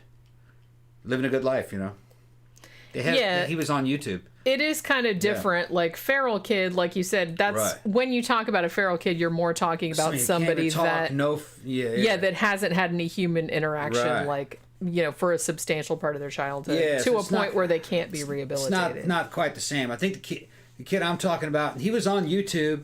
All the girls were talking about how cute he was, and he was about 14 or 15 when he left, and he had his own little log cabin and. He was fishing and just doing shit that fucking country people do, really. It's like something you'd see from the 1800s. But he would also he eventually got old enough where he would go and work in town to make some money. But then he'd go back to his little shack out there. And what, are you going to call him a feral kid too? I don't think so. Yeah. He was just some dude living in a shack, Yeah. Yeah, like you said, there's there's some gray area there, right. But it's not exactly the same. Not exactly the same. Yeah. So the next one I want to talk about, this is the one that that you were mentioning earlier. This is Oxana Malaya. Yeah, her. Who was Ukrainian, is Ukrainian. She's still alive. She was born in 1983. She was the one that was quote unquote raised by dogs. Now her kind of thing, okay, so she was born in 83, as I mentioned, in a village in the Ukraine, which I'm not even going to begin to pronounce. Now, apparently, according to her medical records, I don't know if this is true or not, but the medical records say that she was normal at birth. So she didn't have any mental disabilities, nothing like that. However, her parents, or at least her father, was an alcoholic, and they basically neglected her. So what she did, starting when she was a toddler, was that because she was not getting any attention or affection from her parents, she would go out into the kennel and would sleep with the dogs. And just started acting like the dogs. So she would run around on all fours and bark and, act like a dog. So this went on for more than 4 years. And she was eventually found by the authorities when she was 7.5 years old. And at this stage, she couldn't talk. She couldn't do a lot of stuff that a normal 7.5-year-old kid should be able to do. Basically acted like a dog. Ran around on all fours, barked, slept on the floor, ate raw food, like a dog would, Hold on. What? If you guys enjoy the show, go ahead and give this show a like, please. Like, share, subscribe. Give Jenny some flash bulbs. Send her some money. Drop a super chat in. Fucking it'd be nice to see some money start rolling in. Your hair's like, I know, it's very distracting. Yeah. Jenny could always use a few tips. Go ahead, Jenny. Go ahead. Just plug in, because I always forget to plug the show. Yeah, you do. Yeah, I always forget to plug the show. Yeah. So at this point, obviously the authorities are horrified, so they take her away from her parents and put her in the social services system. So she gets sent to a foster home with some other mentally disabled children. Now, At this point, at least, like, they did seem to try to help her. She went through a lot of therapy, a lot of education, like, to figure out what was going on with her. Thank you, Victor. Here, Jenny. Thank you very much, Victor. Thank you very much. Victor's always paying. Thank you, Tom. Yeah. Victor's funding the whole goddamn show. Laptops and everything. That's not true. Yeah, okay. That's not true. Yeah. All right. So, we have lots of people. Yeah, we got lots of people. We have lots of people. I'm just but Victor is kind I'm of just one. missing. Yeah, he's kind of one of the higher. one of our main ones there. dudes. He's Yeah. one of our main people. Yeah. Yeah. So she grew into adulthood. You can actually see this girl. She's kind of one of the more famous. Thank you, Tila. Rolling. Thank you very much. Here you go, Tim. Jenny. Thank you very much. Interesting show. Thank you. Thank you very much. I thought it was. Ask and ye shall receive. I'm glad that we actually were sort of mostly able to stay on topic on this show, which is actually pretty cool. And I'm loaded. I'm fucking going sideways and everything. I'm fucking Really? Yeah, I'm holding on. I'm all right. I'm holding on. I'm all right. I'm hoping that, when the show is over, at maybe if I take a shower and change my clothes, I'd be ready to go out if you wanted to. We'll see. We'll see how it goes. Like I said, I don't have that much. Thank you, Esther. Thanks very no much. stress, Jenny. What does it say? No stress. Yeah. Thank you very much. I try money not- all rolling in. I That's try great. not to stress I forget to plug the show, people. I don't need to be a fucking douchebag and say, "Where's the goddamn money?" I forget to plug the show. We forget to plug. We even forget to plug books and all kinds of other stuff. Well, I just get all tied up in the fucking get thank wrapped you, up Phil. talking with y'all people. This is when you go out anytime, have a drink on me. Thank you very Thank you much. much. Love you both. Yeah, I mean, Love we you. might go out tonight. We might go out tomorrow night. We'll see how we'll feel. We might go out both nights, and right. then I'll see how have we to feel. spend 2 or 3 days see how recovering we because feel. I'm old. Yeah. But you know what I mean? That's what happens when We're you get gonna old see. kids. You can't let go. That's what we did last weekend. It was fun, but man, I was fucking tired. Yeah. Yeah. Me, So with all my exogenous hormones, I'm indestructible. I can fucking do this shit all fucking night long. yeah, all but day long. you also like sleep half the I day sleep too, half a day, which I don't. snore and then Because you wake me up snoring and then I have to work all day. I sleep. I cook. I work out. I do the show. I go to the club. That's it. Yeah. I need to get out of that habit because there's shit I got to do around the house, man. Yeah, there is. Yeah. Okay. What's this say? Thank you, David June. Yeah. Have another drink. Thank you very much. I will. Thank you very much. Don't worry I got about motorcycles and shit I got to work on. Yeah, You know what? I put down the poison. Oh, good. I was wondering if you were going to do Yeah, that. I Because poisoned it's the guy- summer, we're going to get like summertime. roaches. I poisoned the entire outside of the house, all the ways in, all the entrances into the house. I didn't do the kitchen. I'm going to do the kitchen later. I'm always scared with that poison and the cats. Yeah, I don't really like But- having it inside. They don't Yeah. really seem interested in it because we've done it Yeah. before. Oh, Thank you, Jeffy Art. Thank you very much. I like everybody. his little jumpy up and down Yeah. little pear guy. And Phil says I plan on becoming a patron next month. Like, Oh, that'd be great. Yeah, that'd be Yeah. cool. No pressure, but You you know will what I get mean. shirts on a pretty regular basis. We try to do it quarterly. Sometimes it's a little bit late, but Yeah, because we're matter of fact, slow. I just got a message from one of our people in Australia that said that they just got the shirt. and Okay, yeah, we just sent that out. stuff. Yeah, we just said that. Yeah. Yeah, because remember that's who we were sending it to when we Right. went to the Yeah. post office. The other day. Yeah, evidently they love it. Awesome. I'm gonna come up with a couple new designs too. We're gonna get some new shit. Too. Yeah, I gotta get around to that. Yeah. You know. One of them's gonna be paramilitary. I'm gonna give you a unit shirt from fucking First 327 Recon Tiger Force shirt. It's, only badasses can wear that. There's only 45 dudes in Tiger Force at any one time. If you're not a badass and you wear it, Yeah. you will explode. you will explode. And that was my old Citation unit. needed. That was my old recon unit. There's only 45 dudes at any one time. They're the most decorated platoon in the whole fucking army, and also the platoon that was under the most investigations for war crimes, for Vietnam at least. But no, there were no convictions made. But I'm gonna tell you, the shit that they're talking about, that did happen. They were fucking cutting people's heads off and doing all that kind of shit. They were out VCing the VC, and they were ordered to do so by the CIA. But that's another story. Go ahead. Tila says we should do a Phantasm shirt. Yeah, CIA. It was Mac V Sog had a lot to do with what we're doing. Go ahead. And we wore tiger stripe camo, so I'm one of the few dudes that still kind of, by tradition, authorized to wear tiger stripe. But go ahead. I got some tiger stripe. Jenny saw it. Go ahead, and then he go keeps ahead. talking. Yeah. Go ahead. Yeah. Like, you want to go out or not? Yeah. Okay, well then let me talk. Okay, then go ahead. Well, maybe we'll see when it's over. Once I freshen up and everything, I'll see how I feel. He's got to freshen up. I got to get. And I got to come down off of this. You know what I mean? I want to drive. Well, So yeah. I gotta come mean, we around. don't have to go far, but it's close. Yeah, it's close. At least it's close and there's not any it's close. traffic, really. And hopefully a lot of this will wear off by the time that happens. Well, yeah, you would think. Yeah. Well, like I said, we don't have to get there at any specific time. No. They're open till fucking 3 a.m. And so it's not and everybody's gonna be there. And it's cheap. Alright. It's cheap. That's true. Is it possible to screen print stuff onto a cat collar? Probably, but it'd be hard. No, you can't. I mean, you can't. It's too small. It's Too very, small. very small. Too small. I mean, depending What on would how be big... better is to like we could have something made like a full color pin, like one of those little enamel pins, metal and enamel, that could be pinned into a cat collar.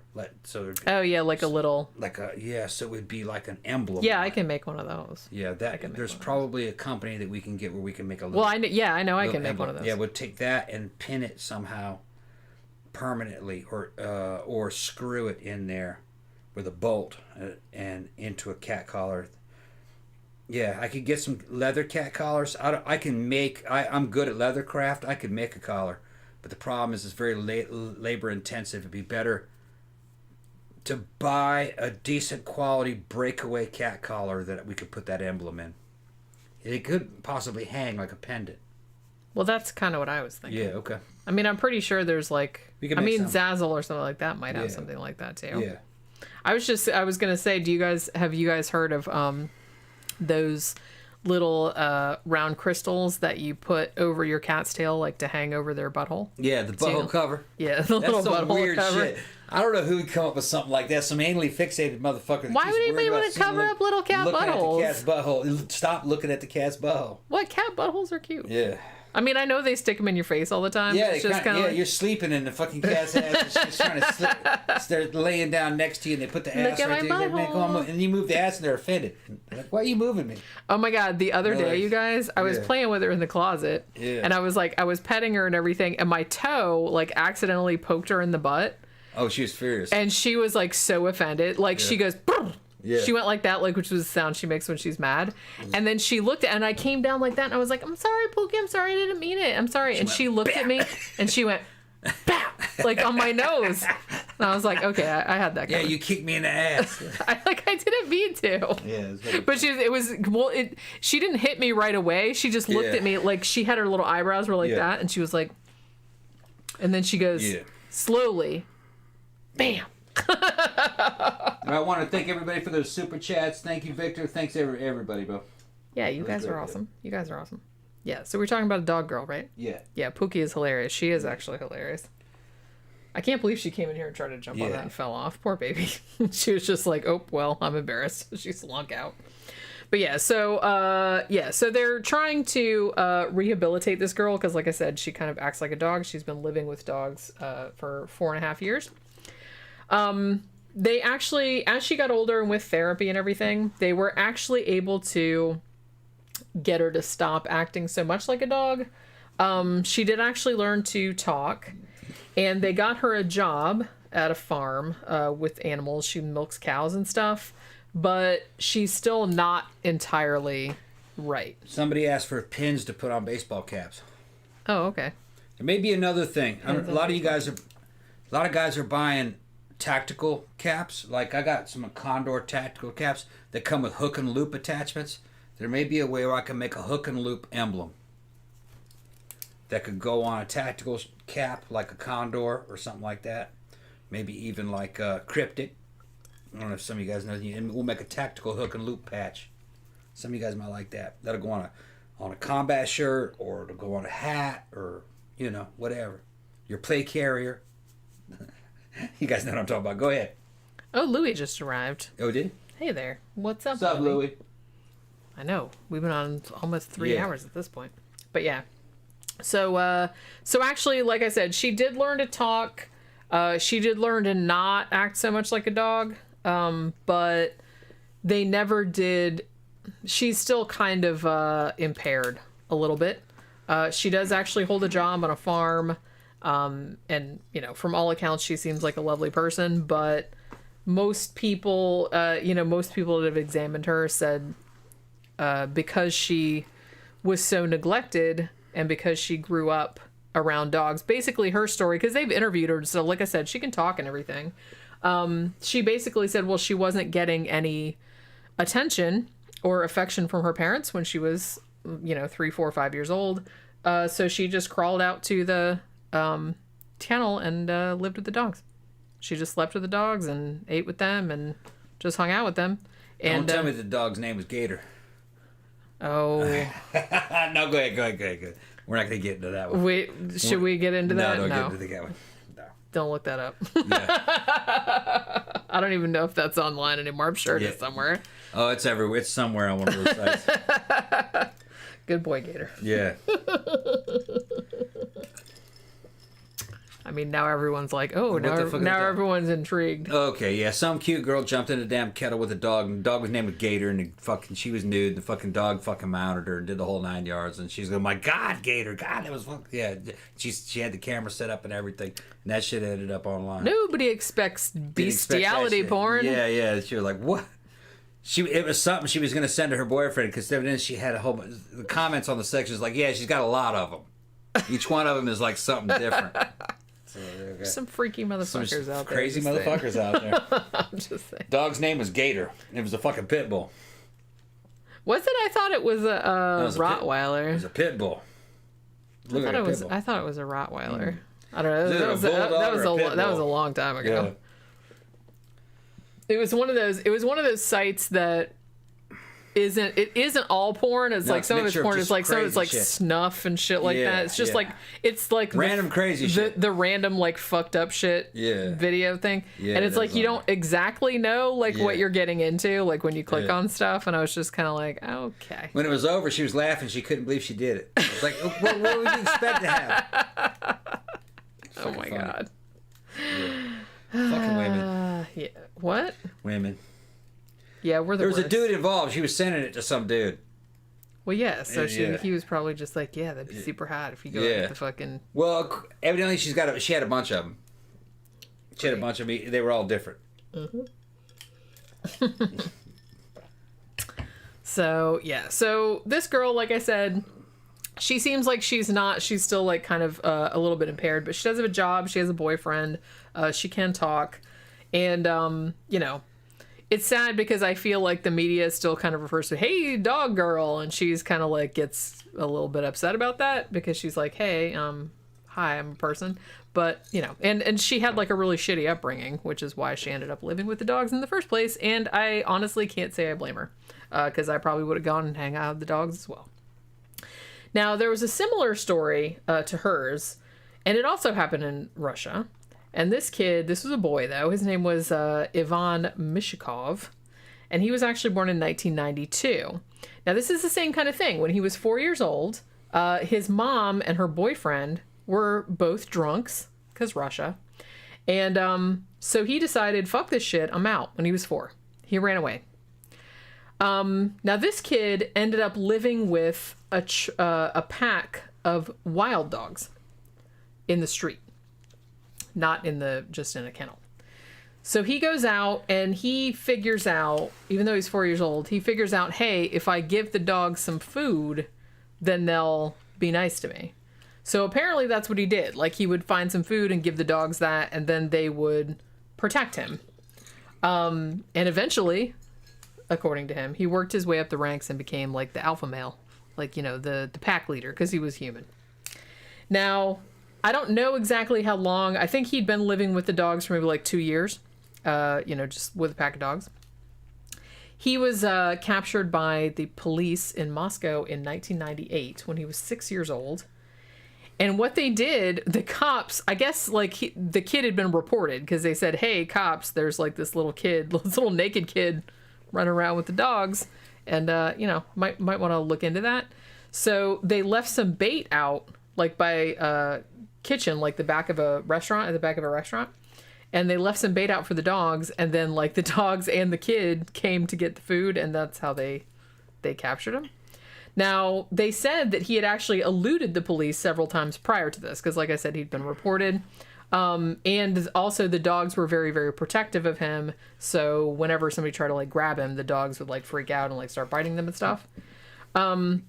So because now he was 4 when he ran away, so he could already talk, and he had lived with the dogs for 2 years.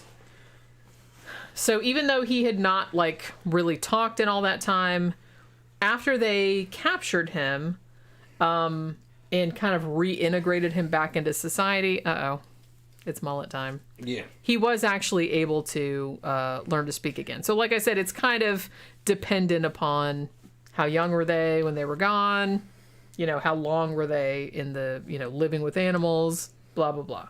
You know what I'm saying? Yeah. So yeah, that was like a similar story. Even though these were street dogs, this wasn't like in the fucking... Going full on prog rock. You are so like distracting. Going full on fucking guitars to Molly Hatchet. Yeah, are you flirting with disaster? Full flirting with disaster. Going full on fucking Kenny Rogers. Almost Kenny Rogers. I feel like, well, Kenny Rogers, I feel like you need a beard. Yeah. And that should He be had gray. this hair, It'd though, be gray. for a while. Kinda. Everybody Yeah. had that hair in the Yeah. 80s. I hate to say. Yeah. It was worse than you guys think, man. Every mainstream motherfucker had this goddamn mullet. And nobody like even questioned it. It was like the normal haircut you were It supposed was like to the have. normal. Everybody had it. That's where you were. That was the haircut you were supposed to have to fit in. Yeah, which is like funny to think about now. Anything. Even that cool deviated people from had this- that hair. Anything that deviated from this, you were a weird motherfucker, man. What's up with the hair? Victor says I have a mullet right now. Fucking funny. Oh my god. All right, so yeah, so that was another dog kid. So now this is the last case, and this I apologize for ending on such a bummer case, but now I want to talk about Genie, which was the case that you were talking about earlier. Girl on toilet. Yeah. Toilet girl. Man, this is a fucking heartbreaking story, seriously. Now, yeah, this girl, like I said, not so much. I mean, she's a feral child in the sense that she didn't really have any human interaction for pretty much all of her childhood. She wasn't raised by animals or anything like that, unless you want to call her dad an animal. Tila's leaving. You have a good one, Tila. Have a good one, Tila. Yeah. Go have dinner. Have a lovely weekend. You too. Yeah, we're just going to do one more case and then we'll see how shit goes. So yeah, for the first 13 years of her life, she was basically isolated from human contact. She never learned to talk. And because of the way that she was imprisoned, really, she was really stunted. She was really malnourished. They found her when she was 13 years old, and they thought that she was 8 years old. That's how small she was. Damn.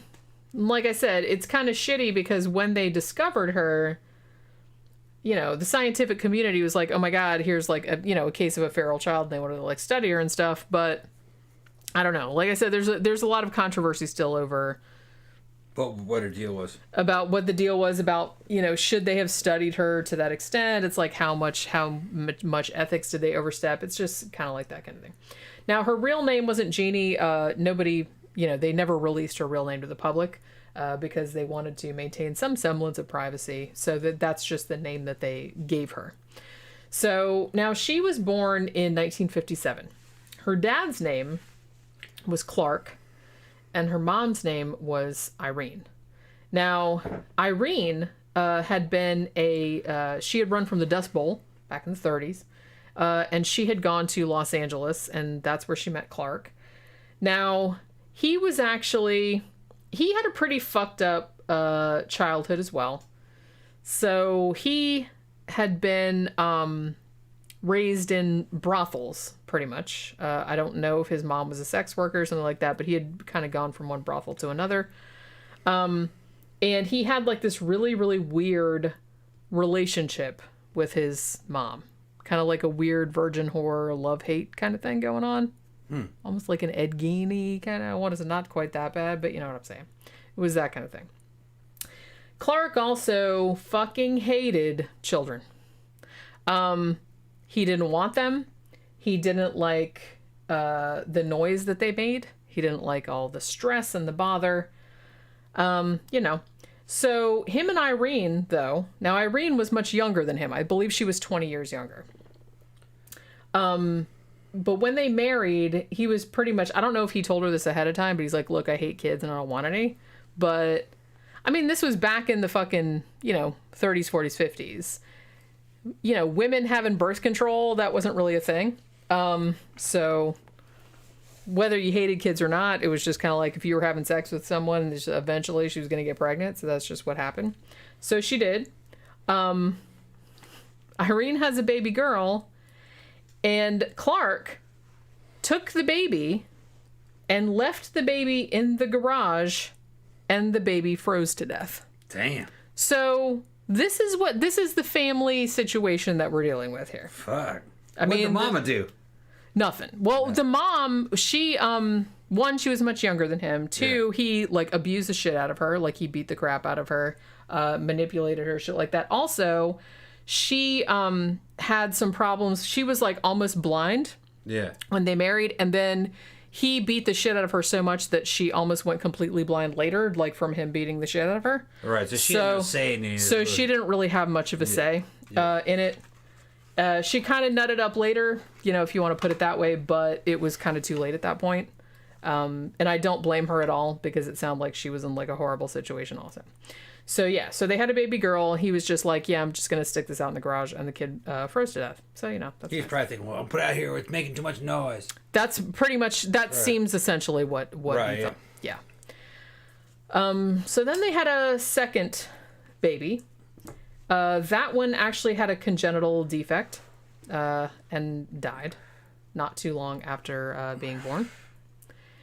And then Genie was born, and then she also had a brother that was named John. Now, weirdly, so Clark, the dad, obviously giant gaping asshole, right? Yeah. Sounds like an idiot. I said that he had a weird thing with his mom. Yeah. So in 1958, his mom got killed in a car accident by a drunk driver. And Clark went way off the deep end after that. It just kind of seemed like whatever semblance of sanity he was holding on to prior to that happening, that just it all went out the fucking window. So basically, all right. So the mom, Irene, like I said, she was legally blind. And she got, her vision got worse later on, especially, from his abuse and whatnot. Now, Clark decided that when Genie was born, they don't think, nobody knows for sure, because there aren't, any, stringent medical records or anything. They don't think there was anything really all that wrong with her. Not mentally, not anything like that. There was a couple, physical things, but nothing that was, not... nothing that was insurmountable, or nothing that was an intellectual issue or anything like that. She seemed normal that in that way. But Clark, the dad, became convinced that Genie was retarded, and basically that she was useless. So he decided, and he told his family, meaning his wife and Genie's brother, no one is allowed to talk to her because she is useless. Basically, they strapped her to, like you said, a toilet chair. Those porta potty types. Yeah, and put her in a room with the windows blacked out, and no one was allowed to talk to her. That's some weird shit. And if you did talk to her, he would beat the shit out of you. So, Yeah, he had some issues there. Yeah. She was either strapped to the toilet chair or in a cage. Right. So, Also, if she did anything like make noise, he had this big plank of wood that he would beat her with. Mm-hmm. He also would do weird shit like he would stand outside the door to her room and growl at her like a dog. For whatever reason. But but no one would talk to her. They're not entirely sure, but it would not shock me if this was true. But some people that have examined her have speculated that maybe there was some sexual abuse too, which, like I said, that would not surprise me because that seems like right up this dude's alley. And they think that because later on, after she was rescued, she displayed some inappropriate sexual behavior toward older men. Yeah. So they think that maybe he was raping her. That he was, yeah. Like I said, that sounds right about in line with that type of dude. So, that wouldn't surprise me That's at all. some weird shit there. She lived like that for 13 years. No one talked to her. She was in this house, in this room, and nobody talked to her. So it's like extended infancy with a bunch of abuse. Yes. I don't think a consciousness could form during that time, or you know what I mean. I don't think a consciousness could form. I mean, can you imagine? Under those conditions, because that's what I'm saying. It's a bunch of shit that has to happen. Yeah. Going through development of an infant into a young kid into what I mean I'm not sure what would happen. You'd stay an animal, I think. Yeah, and sadly, it seems like that's kind of what happened to her because, I mean, she didn't have a chance. Right. It wouldn't develop. Your brain wouldn't develop properly. I mean, like I said, she seemed like, by all accounts, she seemed normal. Yeah. So what ended up happening? Okay, so after 13 years, what ended up happening was that Genie's mom, who was also very abused, the brother was as well, not to the same extent as Genie, but, they got abused as well. So finally, Genie's mom, who was pretty much completely blind at this point, she was kind of like, she had been too afraid of her husband to, to intervene about the abuse prior to this. But finally, she decided, fuck this, and I'm getting out of here. So she left in 1970, taking Genie with her. Now, she goes into the social services office. I don't even think she was going there to report the abuse. She was just going there because she mistakenly thought it was some other office, like it was something to do with her blindness or whatever. However, she had Genie with her, and all of the workers at the office noticed Genie was acting really, really weird. Like she couldn't really walk. She was kind of like hopping, and so they thought it was kind of strange. So and she also was very, very, very small for her age. She was almost 14 years old. And, like I said, they thought she was 8 because she was very malnourished. Damn. And she was, so, her growth was stunted because she hadn't, she'd been in a cage and strapped to a chair. So authorities were immediately called in, rightly so. And they opened up an abuse case against, the mom and the dad. But as soon as Clark, the dad, was charged with child abuse, he blew his own head off. He knew. Yeah. He knew. Yeah. Which, one, good riddance, but two, it's kind of shitty that he never got fucking punished for it. He didn't want to stand trial for that shit. Well, because he knew maybe he said apparently his suicide note said the world will never understand. Yeah. Oh no, that's not what it meant. We understand. It means quite the opposite. The world will know what I did. That's what he means. Yeah. Jesus fucking Christ. Asshole. So at this point, I mean, they decided they were going to drop the charges against the mom because they said clearly, she was abused also. She's blind, she's disabled. And it's she didn't really have the wherewithal or the, resources to deal with this bullshit. So they dropped the cases against the case against the mom. But obviously, the dad was dead. Like I said, good riddance. So Genie was actually taken into foster care, and she became a ward of the state. Now, when they took her in, she knew a couple of words, but that was about it. So a lot of psychologists examined her. The quote at the time was that she was, quote, the most profoundly damaged child they had ever seen. Damn. So at this point, as I said, a lot of psychologists and stuff heard about the case. They gave her a pseudonym, and they were like, we need to study this because we've never had, a case in the field, I guess, where a kid has lived for 13 years without any human interaction and with this level of abuse. She basically had never been out of that room. She couldn't walk, she couldn't talk. Brain had atrophied. Yeah, and all this other stuff. So they felt like they wanted to study her. So they, all these the Institute of Mental Health, everything like that, they got all these grants, and they studied her for 4 years, from 1971 to 1975. So basically it's kind of like I said, this is a whole gray area because the scientists were they were studying her, yes, which makes her a lab rat, which is shitty.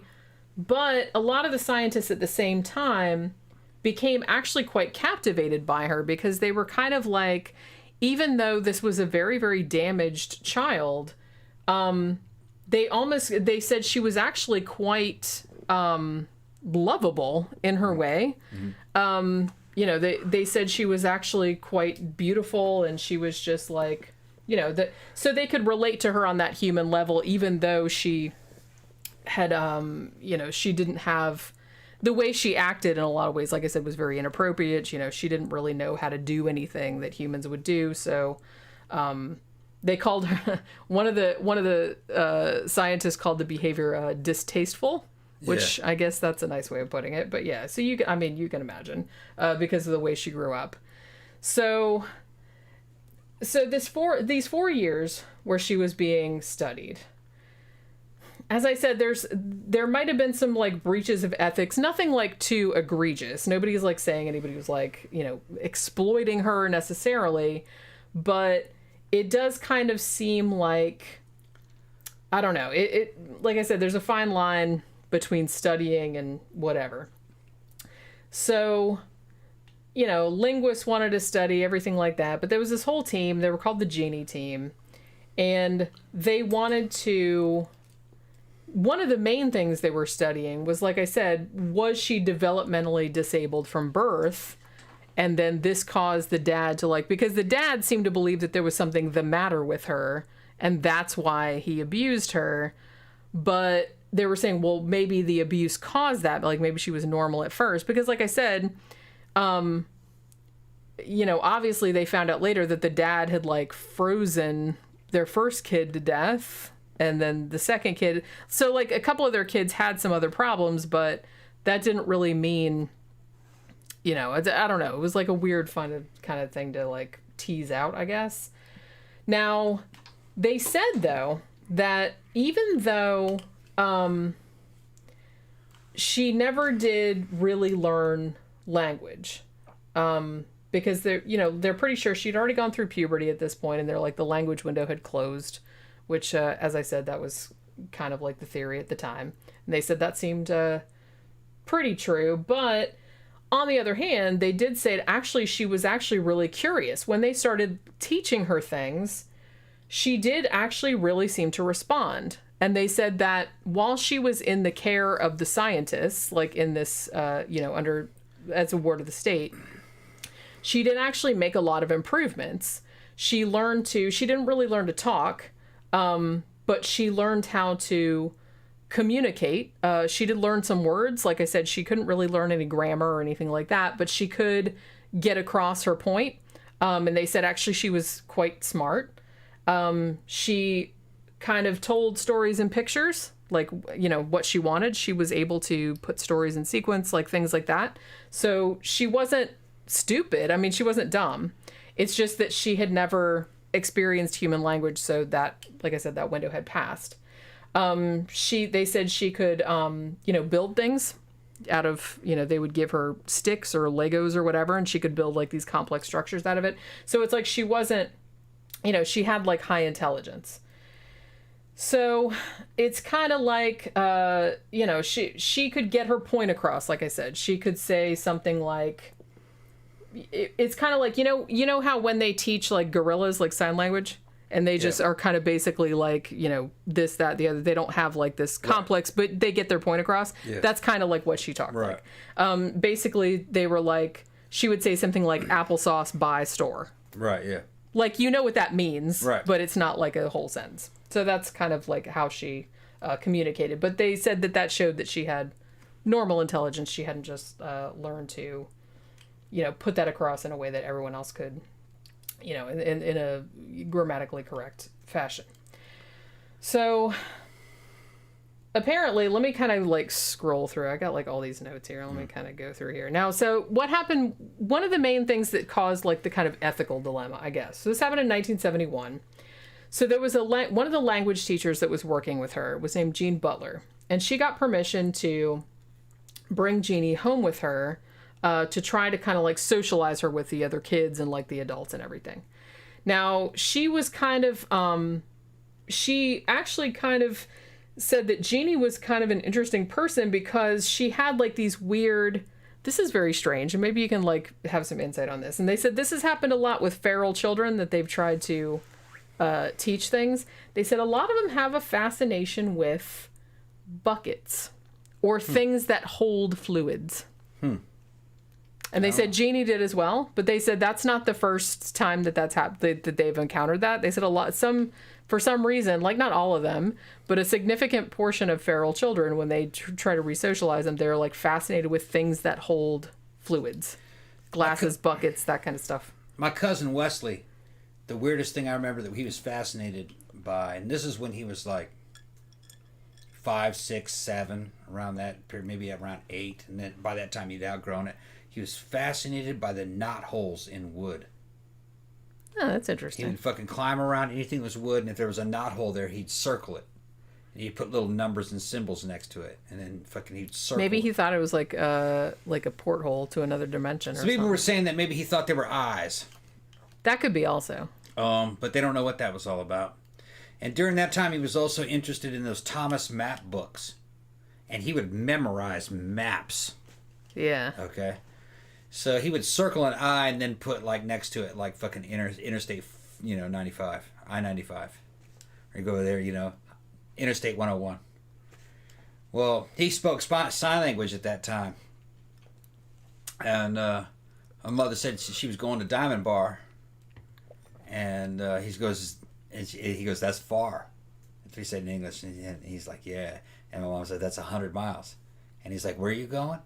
And she fucking told him the place in Diamond Bar where he was going. He goes, no, I don't remember the exact number. He says, no, it's like 137 miles. He knew how far that was. He knew how far that was, yeah. Because he knew everything about California and the interstate system of California, how far everything was. Because he was big into numbers and shapes.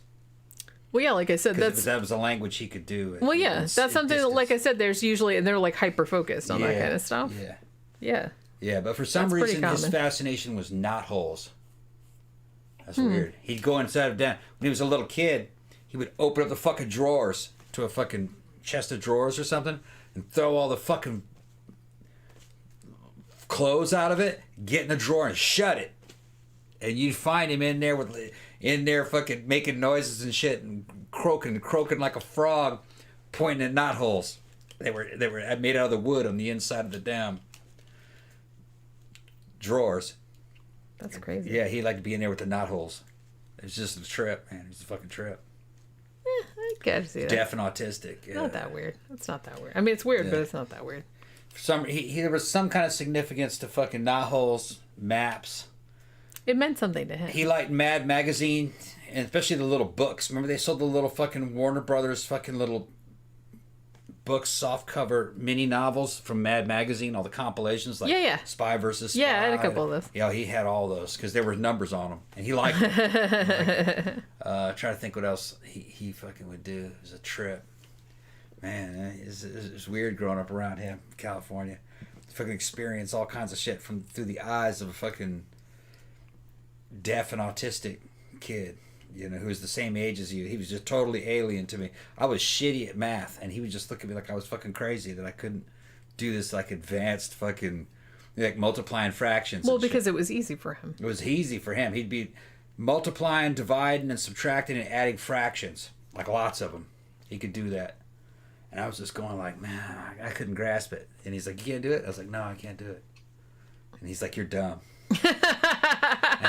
Because to him it was all fucking obvious. You know? It was obvious how to do it. That's so fascinating though. It's like fascinating how different people's brains are. Multiplication tables and shit. Yeah. Remember how you had to memorize the multiplication table? He memorized that instantly. I never really could. I never really got my multiplication tables. Really? Yeah. Some of the simple, over time, you know what I mean. I know them, but I had a problem memorizing them. He learned that in a day. And he was like a human calculator. Yeah. Yeah. Well, like I said, they say that about a lot of people with a particular kind of autism. There's lots of different kinds. And his dad was fascinated. His dad was a health inspector. He was a microbiologist. Named Larry, is my uncle. And I kind of had the feeling he was embarrassed about Wesley because he wasn't normal.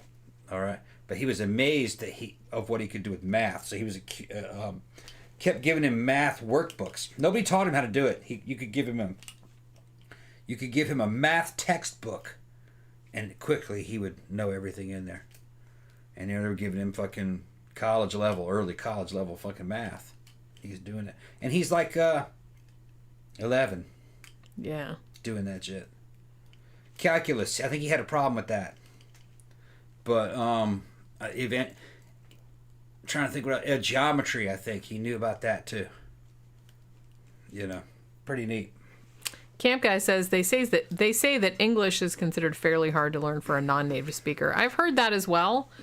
I think it's largely because English is so irregular. Yeah, very irregular. Because it's borrowed so much from other languages. Yeah. You know, even native English speakers have a problem writing English, I noticed. Just saying. Wesley could never really grasp it. And what was funny is that a 3rd grade word problem, he couldn't answer those. But because it was the way it was laid out. Because it was laid out. He'd go to me for those. Which most people are the opposite. Like if you lay something out like a word problem, they'll be able to do the math more than if you lay it out just as a formula. Because it's more like relatable. He'd take that workbook and go over to me and he's like, "Do you understand it?" He's like, he'd point at it. And I'd go, yeah, it's 4. Or, yeah, it's 3. And he would be amazed that I could do that. But that I couldn't do the other stuff. And he'd just like, wow. He'd make these weird croaking noise. I can't do it. Ribbit. Like a ribbit. Ribbit. He'd be looking at me going, ribbit, ribbit, ribbit. And that was how he kind of would like a cat purr. Yeah. That was like his version of a cat purr. And when he was tripping and kind of content, he made this fucking croaking noise in his throat like a frog. Yeah. Ribbit, ribbit, ribbit, ribbit. That's kind of funny. Yeah, he couldn't talk. Well, it's just kind of like... And he couldn't hear it. Yeah. So it didn't disturb him, but that was just his weird way of being fucking content. He'd be looking at me. You answered that. You know, I couldn't answer that, but you answered that. That was the way... That was kind of the... Because we grew up together. So I was like one of the few people he would look in the eye. Yeah. He didn't like to look adults in the eye. Yeah, I get that. Yeah. And then Gil said, I think English is a simpler, succinct language. I've always kind of thought that as well, but no need for me to. It points out too many synonyms, which, I get that too. And the thing about it is that we have like a lot of different words for like one concept, and they don't mean exactly the same thing. Yeah. Like even though they're kind of synonyms, but... In a way, I like English. Like I learned some Spanish. I took Spanish for 2 or 3 years, and I took French for 4 years. And one thing I really disliked about the Romance languages was that every noun was gendered, and it's just like for them, it's not a big deal because that's just what they do, and they just remember the gender of the noun along with the noun, so it's not like a big deal for them. But for us, that whole concept is just like so strange. I learned that so young, it's just normal. Yeah. You know? Like I get it. Like I get if you just grew up with that, it's not weird to you, obviously. But you can see why native English speakers, why it's weird to us, because we didn't grow up with that concept. Because I'm like, nouns aren't girls or boys, they're just nouns. Each noun, they are. It's just that you're not used to it. I know. Each noun has an article that is either male or female. Yeah, I know. And even place names, depending on how they're worded and how that word ends. If it's a Latin place name, it's going to be male or female. If it's not a Latin place name, in other words, you know what I mean, like Boston, that's not a Latin place name. Right. Then it's male or it's neutral. And you kind of have to use art to know if it's neutral or male. Well, because German has neuter as well, not just male and female. Well, so they have like almost like but so does Portuguese and Spanish and Italian. There's a neutral male and a female. And you have to know when it's used. And a lot of it has to do with the spelling of the word and how it flows in the sentence. But what I liked about like Portuguese is that it's very compact. You can have the noun, it's tense, whether it's plural or singular, and whether it's whether it's past, present, or future. You can say it, and who it's directed to, the article, you, we, or they, all in one word. Vão or irá. Irá means we would have gone. Yeah. No, I would have gone. You know what I mean? So it's very compact. I think that's what. Yeah. And you can, and it's very flowing, and because of the way things are gendered, ending in A, O, or E, you can make a very pretty sentence with a lot of what's a good way to put it? It goes back. They're all descending from Latin. Yeah. And the ancient Romans were known for their oratory skill, and their ability to convince others, and the leadership qualities. And it has a lot to do with the way Latin languages are set up. They're very poetic, and then there's a bunch of double meanings and stuff. Yeah. That you can play all these games with it. English is also kind of artistic, but it's very difficult. It's very different. It's very basic building blocks, but like they said, there's a lot of weird things like synonyms and double meanings, so we do it in a different way. Yeah. It doesn't quite sound as good. It's kind of like the main German of all times, if that's what you want to call him, the main honky, of course, would have been, Uncle Mustache Adolf Hitler. He came out, and he was a great fan of the opera, and he said, "Don't tell anybody. But really, Italian opera sounds better than German opera." Which that was some shit he told his fucking butler. And you weren't supposed to say that in Nazi Germany, but even Hitler knew that Italian actually sounds better than German when you sing it in an opera. Well, I can see that. Yeah. And English is like that too. And a lot of that musical shit and with the flowing poetry, it sounds better in Latin. It makes more sense. There's a greater dimension to it than English. I found, honestly, of all the languages that and I'm not fluent in any other languages, although I've tried to learn several of them, Italian was the easiest. Yeah. Because a lot of their words, their grammatical structure isn't that different from ours, and a lot of the words were not. Maybe because I had already learned some French and some Italian, and obviously they're all from Latin, so yeah, I already kind of knew what a lot of the words meant. Yeah. But they didn't have anything like super complicated. When I was taking French, I felt one of the hardest things that I found in French, not only the whole gendered thing, I got over that, but I didn't like all the different forms of the verbs. Like we do that too, but it's not as extensive. Yeah. You know what I'm saying? Portuguese is a lot like, even though it came from Spanish, supposedly, it was an offshoot of Spanish, it sounds more like Italian and Romanian. I can hear Romanian, and to me, I can understand it. Now I don't think Portuguese people or Romanians can, but as an American, when I hear Romanian, I'm like, yeah, okay, I understand what he said. Yeah. And it's because you're not biased. You know what I mean? Because I'm a foreigner. I heard it in there, Italians, I can understand it almost completely. Same Italian and Spanish. They are surprisingly similar. And like I said, I'm most familiar with French because I took that the longest time. I took that for 4 years. So when I started learning Italian, a lot of the words I already I was like, I kind of figured what they meant because the words are kind of similar. Yeah.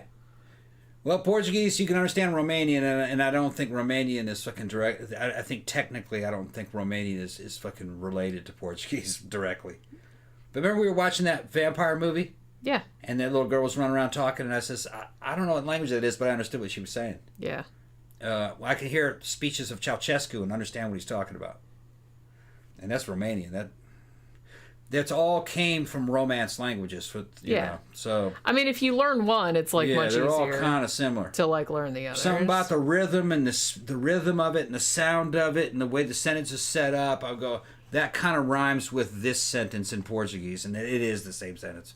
Now, when I was trying to learn to speak Welsh, that was a different issue. Yeah. Now, Welsh, grammatically, it's structured very similar to English, which I appreciated. Because, in French, the Romance languages, they tend to, they don't have, in English, you have, like, adjective, noun, whereas, like, in the Romance languages, you tend to have, like, the noun before the adjective, which always kind of threw me off. Welsh is kind of structured like English in that way, and I think I mentioned this before, one of the things that threw me off is that the letters themselves do not have the same sound remotely that they have in English. So when you see, like, for example, a W or a U in Welsh, it is not pronounced remotely the same as what it's pronounced like in English, which really, really threw me off. DJ Maniac hears German inside of Portuguese. It's because there's a lot of Latin influence in German. They have the same kind of articles. They have gendered articles and nouns. The grammar is very similar. So I hear German. I don't really understand a lot of it, but if I see it written, I can see the Latin structure of it. You know, that's all.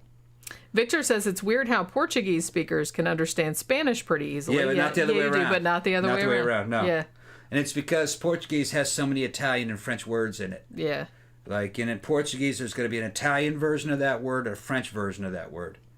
And so Portuguese has a bigger vocabulary than Spanish. So, because it's, I don't know, it's just, more is acceptable in Portuguese for some reason. The history of the language. That's interesting. Yeah. Although, as far as I know, I don't know, like, as far as number of words and vocabulary, but I do know that the English dictionary is way bigger than pretty much any other Okay, language. well, look. You know what the word deer is, right? Yeah. That's a German word for that fucking animal. Yeah. Venison is the same animal, but that's the French version of it. Yeah. Okay, it's because culinarily, our language, our food words are based upon our French trainings. Yeah. So you know what I'm talking about? So venison, you recognize that also as deer. Yeah. Portuguese is like that. Okay. Yeah. Right. I get it. Zach says, the only thing in English I still struggle with is when the proper use of punctuation is in certain things. I feel like a lot of people have that. I never really had an issue with grammar, punctuation, anything like that, and I'm not really sure why that is. I don't know if it's just because I'm a grammar dork or because I started reading really early and I read a lot when I was a little kid. So I saw English properly the way it was, like punctuated and everything like that. So I got used to seeing it done correctly. So when I eventually got to school and they were teaching us English and punctuation, it all just came to second nature because I'd already seen it done correctly. Here's another example. Pig, hog, swine, and pork. They all mean the same thing. But pork is a Latin or is like a French version. Swine, hog, and pig are Germanic versions of those words. Okay, well imagine Portuguese is like that too. For every one word, there's more French, more Italian, more German versions of those words. So it allows you to understand other languages. Now, Spanish may not be like that. They may not have swine and hog. You know what I mean? Yeah. That'd be a good example for you. Yeah, Camp Guy saying The Elements of Style is a great English writing tips book. Indeed it is. Yeah, good old Strunk and White. I have a copy of it back there somewhere. It might be in the closet there. But yeah, it's a very slim, very easy to understand book of like English grammar rules. Anybody that's going to go into writing for a career, I would recommend that they read that because it lays all the shit out and it's like really, really easy. So let me finish up this case really quick. So as I said, this is the case. So one of the people that was on the team, Jean Butler, she was a language teacher, and she sort of adopted Genie for a while. Hey, can I take her back to my house and work with her? Which seemed fine, for socialization issues and shit like that. Like I said, she realized that Genie was obsessed with buckets and other things that held fluids. However, this is going great. And then all of a sudden, for whatever reason, I'm not saying this wasn't true. I don't know. But the woman says, she got rubella. And so me and Genie need to be quarantined. And everyone was like, okay, fine, because that's contagious. But then after a while, she seemed to like not want to let anybody have access to Genie anymore. And she started turning away like the other doctors, saying, oh, you're getting too much, too much scrutiny, everything like that. So she tried to basically foster Genie, and the other doctors didn't like it. So then the other doctors started saying that she was exploiting Genie. And then their story was, and like I said, I don't know if this is the case, their story was she wanted to get famous just like Anne Sullivan did with Helen Keller, right? Like, you know, the woman that taught Helen Keller how to speak or how to understand things. So it's like she kind of thought that she was going to get famous doing that. I don't know. That's what the other doctors accused her of. So they kind of accused her of essentially not really kidnapping her, but kind of like keeping her away from the other doctors so she could get all the glory. I don't know if that was true or not, but that's what they accused her of. So there was that whole thing. But they eventually got her away from that woman, and then she went to live with another therapist named David Rigler and his family, who was also on the team. But this worked out a lot better, and they actually just kind of, you know, worked with her. And she had a family. It was like living in a foster family, and that seemed fine. So basically, but he kind of let the other psychologists come like and have access to her. And things like that for their studies and whatnot. So it was a book written about her and shit like that. And she seemed to be doing okay. She didn't, like I said, she didn't learn to talk, but she got very good at communicating like non-verbally so that everybody could like kind of figure out what she was talking about. Now, the funding for the study ended in 1975, at which point Genie went back to live with her mom. Now, in 1979, her mom sued the hospital and all of the individual caregivers, including all the scientists that had been on the Genie team, saying that they had exploited Genie. This suit was settled out of court, I believe, in 1984, and Genie was no longer given access, or the psychologists were no longer given access to her after that point. Now, Genie then went into foster care, and sadly, when she went back into foster care, all of the progress that had been made with her between 1971 and 1975, as far as teaching her to communicate and stuff, regressed. So that was also sad. And then she went from foster home to foster home, and several of these were, again, sadly, abusive. So, you know, she was beaten, whatnot, and regressed even further. And sadly never got back all of the progress she had made while she was working with all the psychologists because she had been put in a bunch of abusive environments. Yeah, so the mom fucked her again. Pretty much, yeah. I mean, like I said, I don't want to blame the mom too much because the mom was a victim as well, but it probably, you know, is it great for her to be the subject of a study? No. But she seemed to be. She'd get help, though. She seemed to be doing better under the psychologist's care than she was. Somebody earlier on says they don't need to be studying; they need to be helping her. No, I think they were helping. That is the same thing. I think they were helping her, right? Because the only way you're going to get help is by them studying and see what the problem is, and then they're building on top of that. It's part of the therapy. You can't just help a person if you don't know what's wrong. Yeah. You know, because they don't know what they're dealing with. And the thing about it, sometimes the human mind is complicated. You have to figure out what the person lacks, and there's no treatment for this. There's no treatment, but is there some course you take to tell you how to put a human mind back together? No, it has to be done. Yeah, I mean, she has to be. You have to work with her every day and see what. Yeah, so you have to have people that are willing to. Right. You know, and maybe even if it's in their own self-interest, but people that are willing to work with her every day to figure out, like, what's the best way to help someone like this in her situation. What's not there. I'm going to tell you, I mean, just fucking everything that I've seen growing up with my fucking cousin and shit, they couldn't have helped her, I don't think. I think once you pass a certain, like you said, passing that window, that's about it. I mean, she was 13 when they found her. That's about it. Because 13. Not allowing the fucking mind to unfold naturally in a fucking environment that you were in, a family environment, and because you were evolved to unfold naturally in a family environment, in the world, interacting with things, denying a person that is equivalent to brain damage. That's exactly what it is. So, and to reverse the brain damage like that as the body's growing, nah, I don't think so. Well, that's what I mean. Well, they found that, like, there hasn't been, like, that many cases of this, but in most of the cases, it can't be done. You might be able to improve them a little bit, but you'll never have, they'll have an intelligence, but it won't be like a normal human intelligence. Well, yeah. I mean, particularly as regards to language and communication, they just never... Certain basic things that you're supposed to learn at certain times, that time passed. So you'll never really learn that. Yeah, and it's shitty. And that's the foundation that the mind is built upon. Because it wasn't her fault. That was It was never just there. I mean, her dad was a piece of shit Yeah. and ruined her whole entire He life. killed himself, though, so fuck him. I mean, she might have, had she grown up in like a normal family, she probably would have like had a normal, happy life. You know what I mean? Yeah. It was just because that dude was such a piece of shit.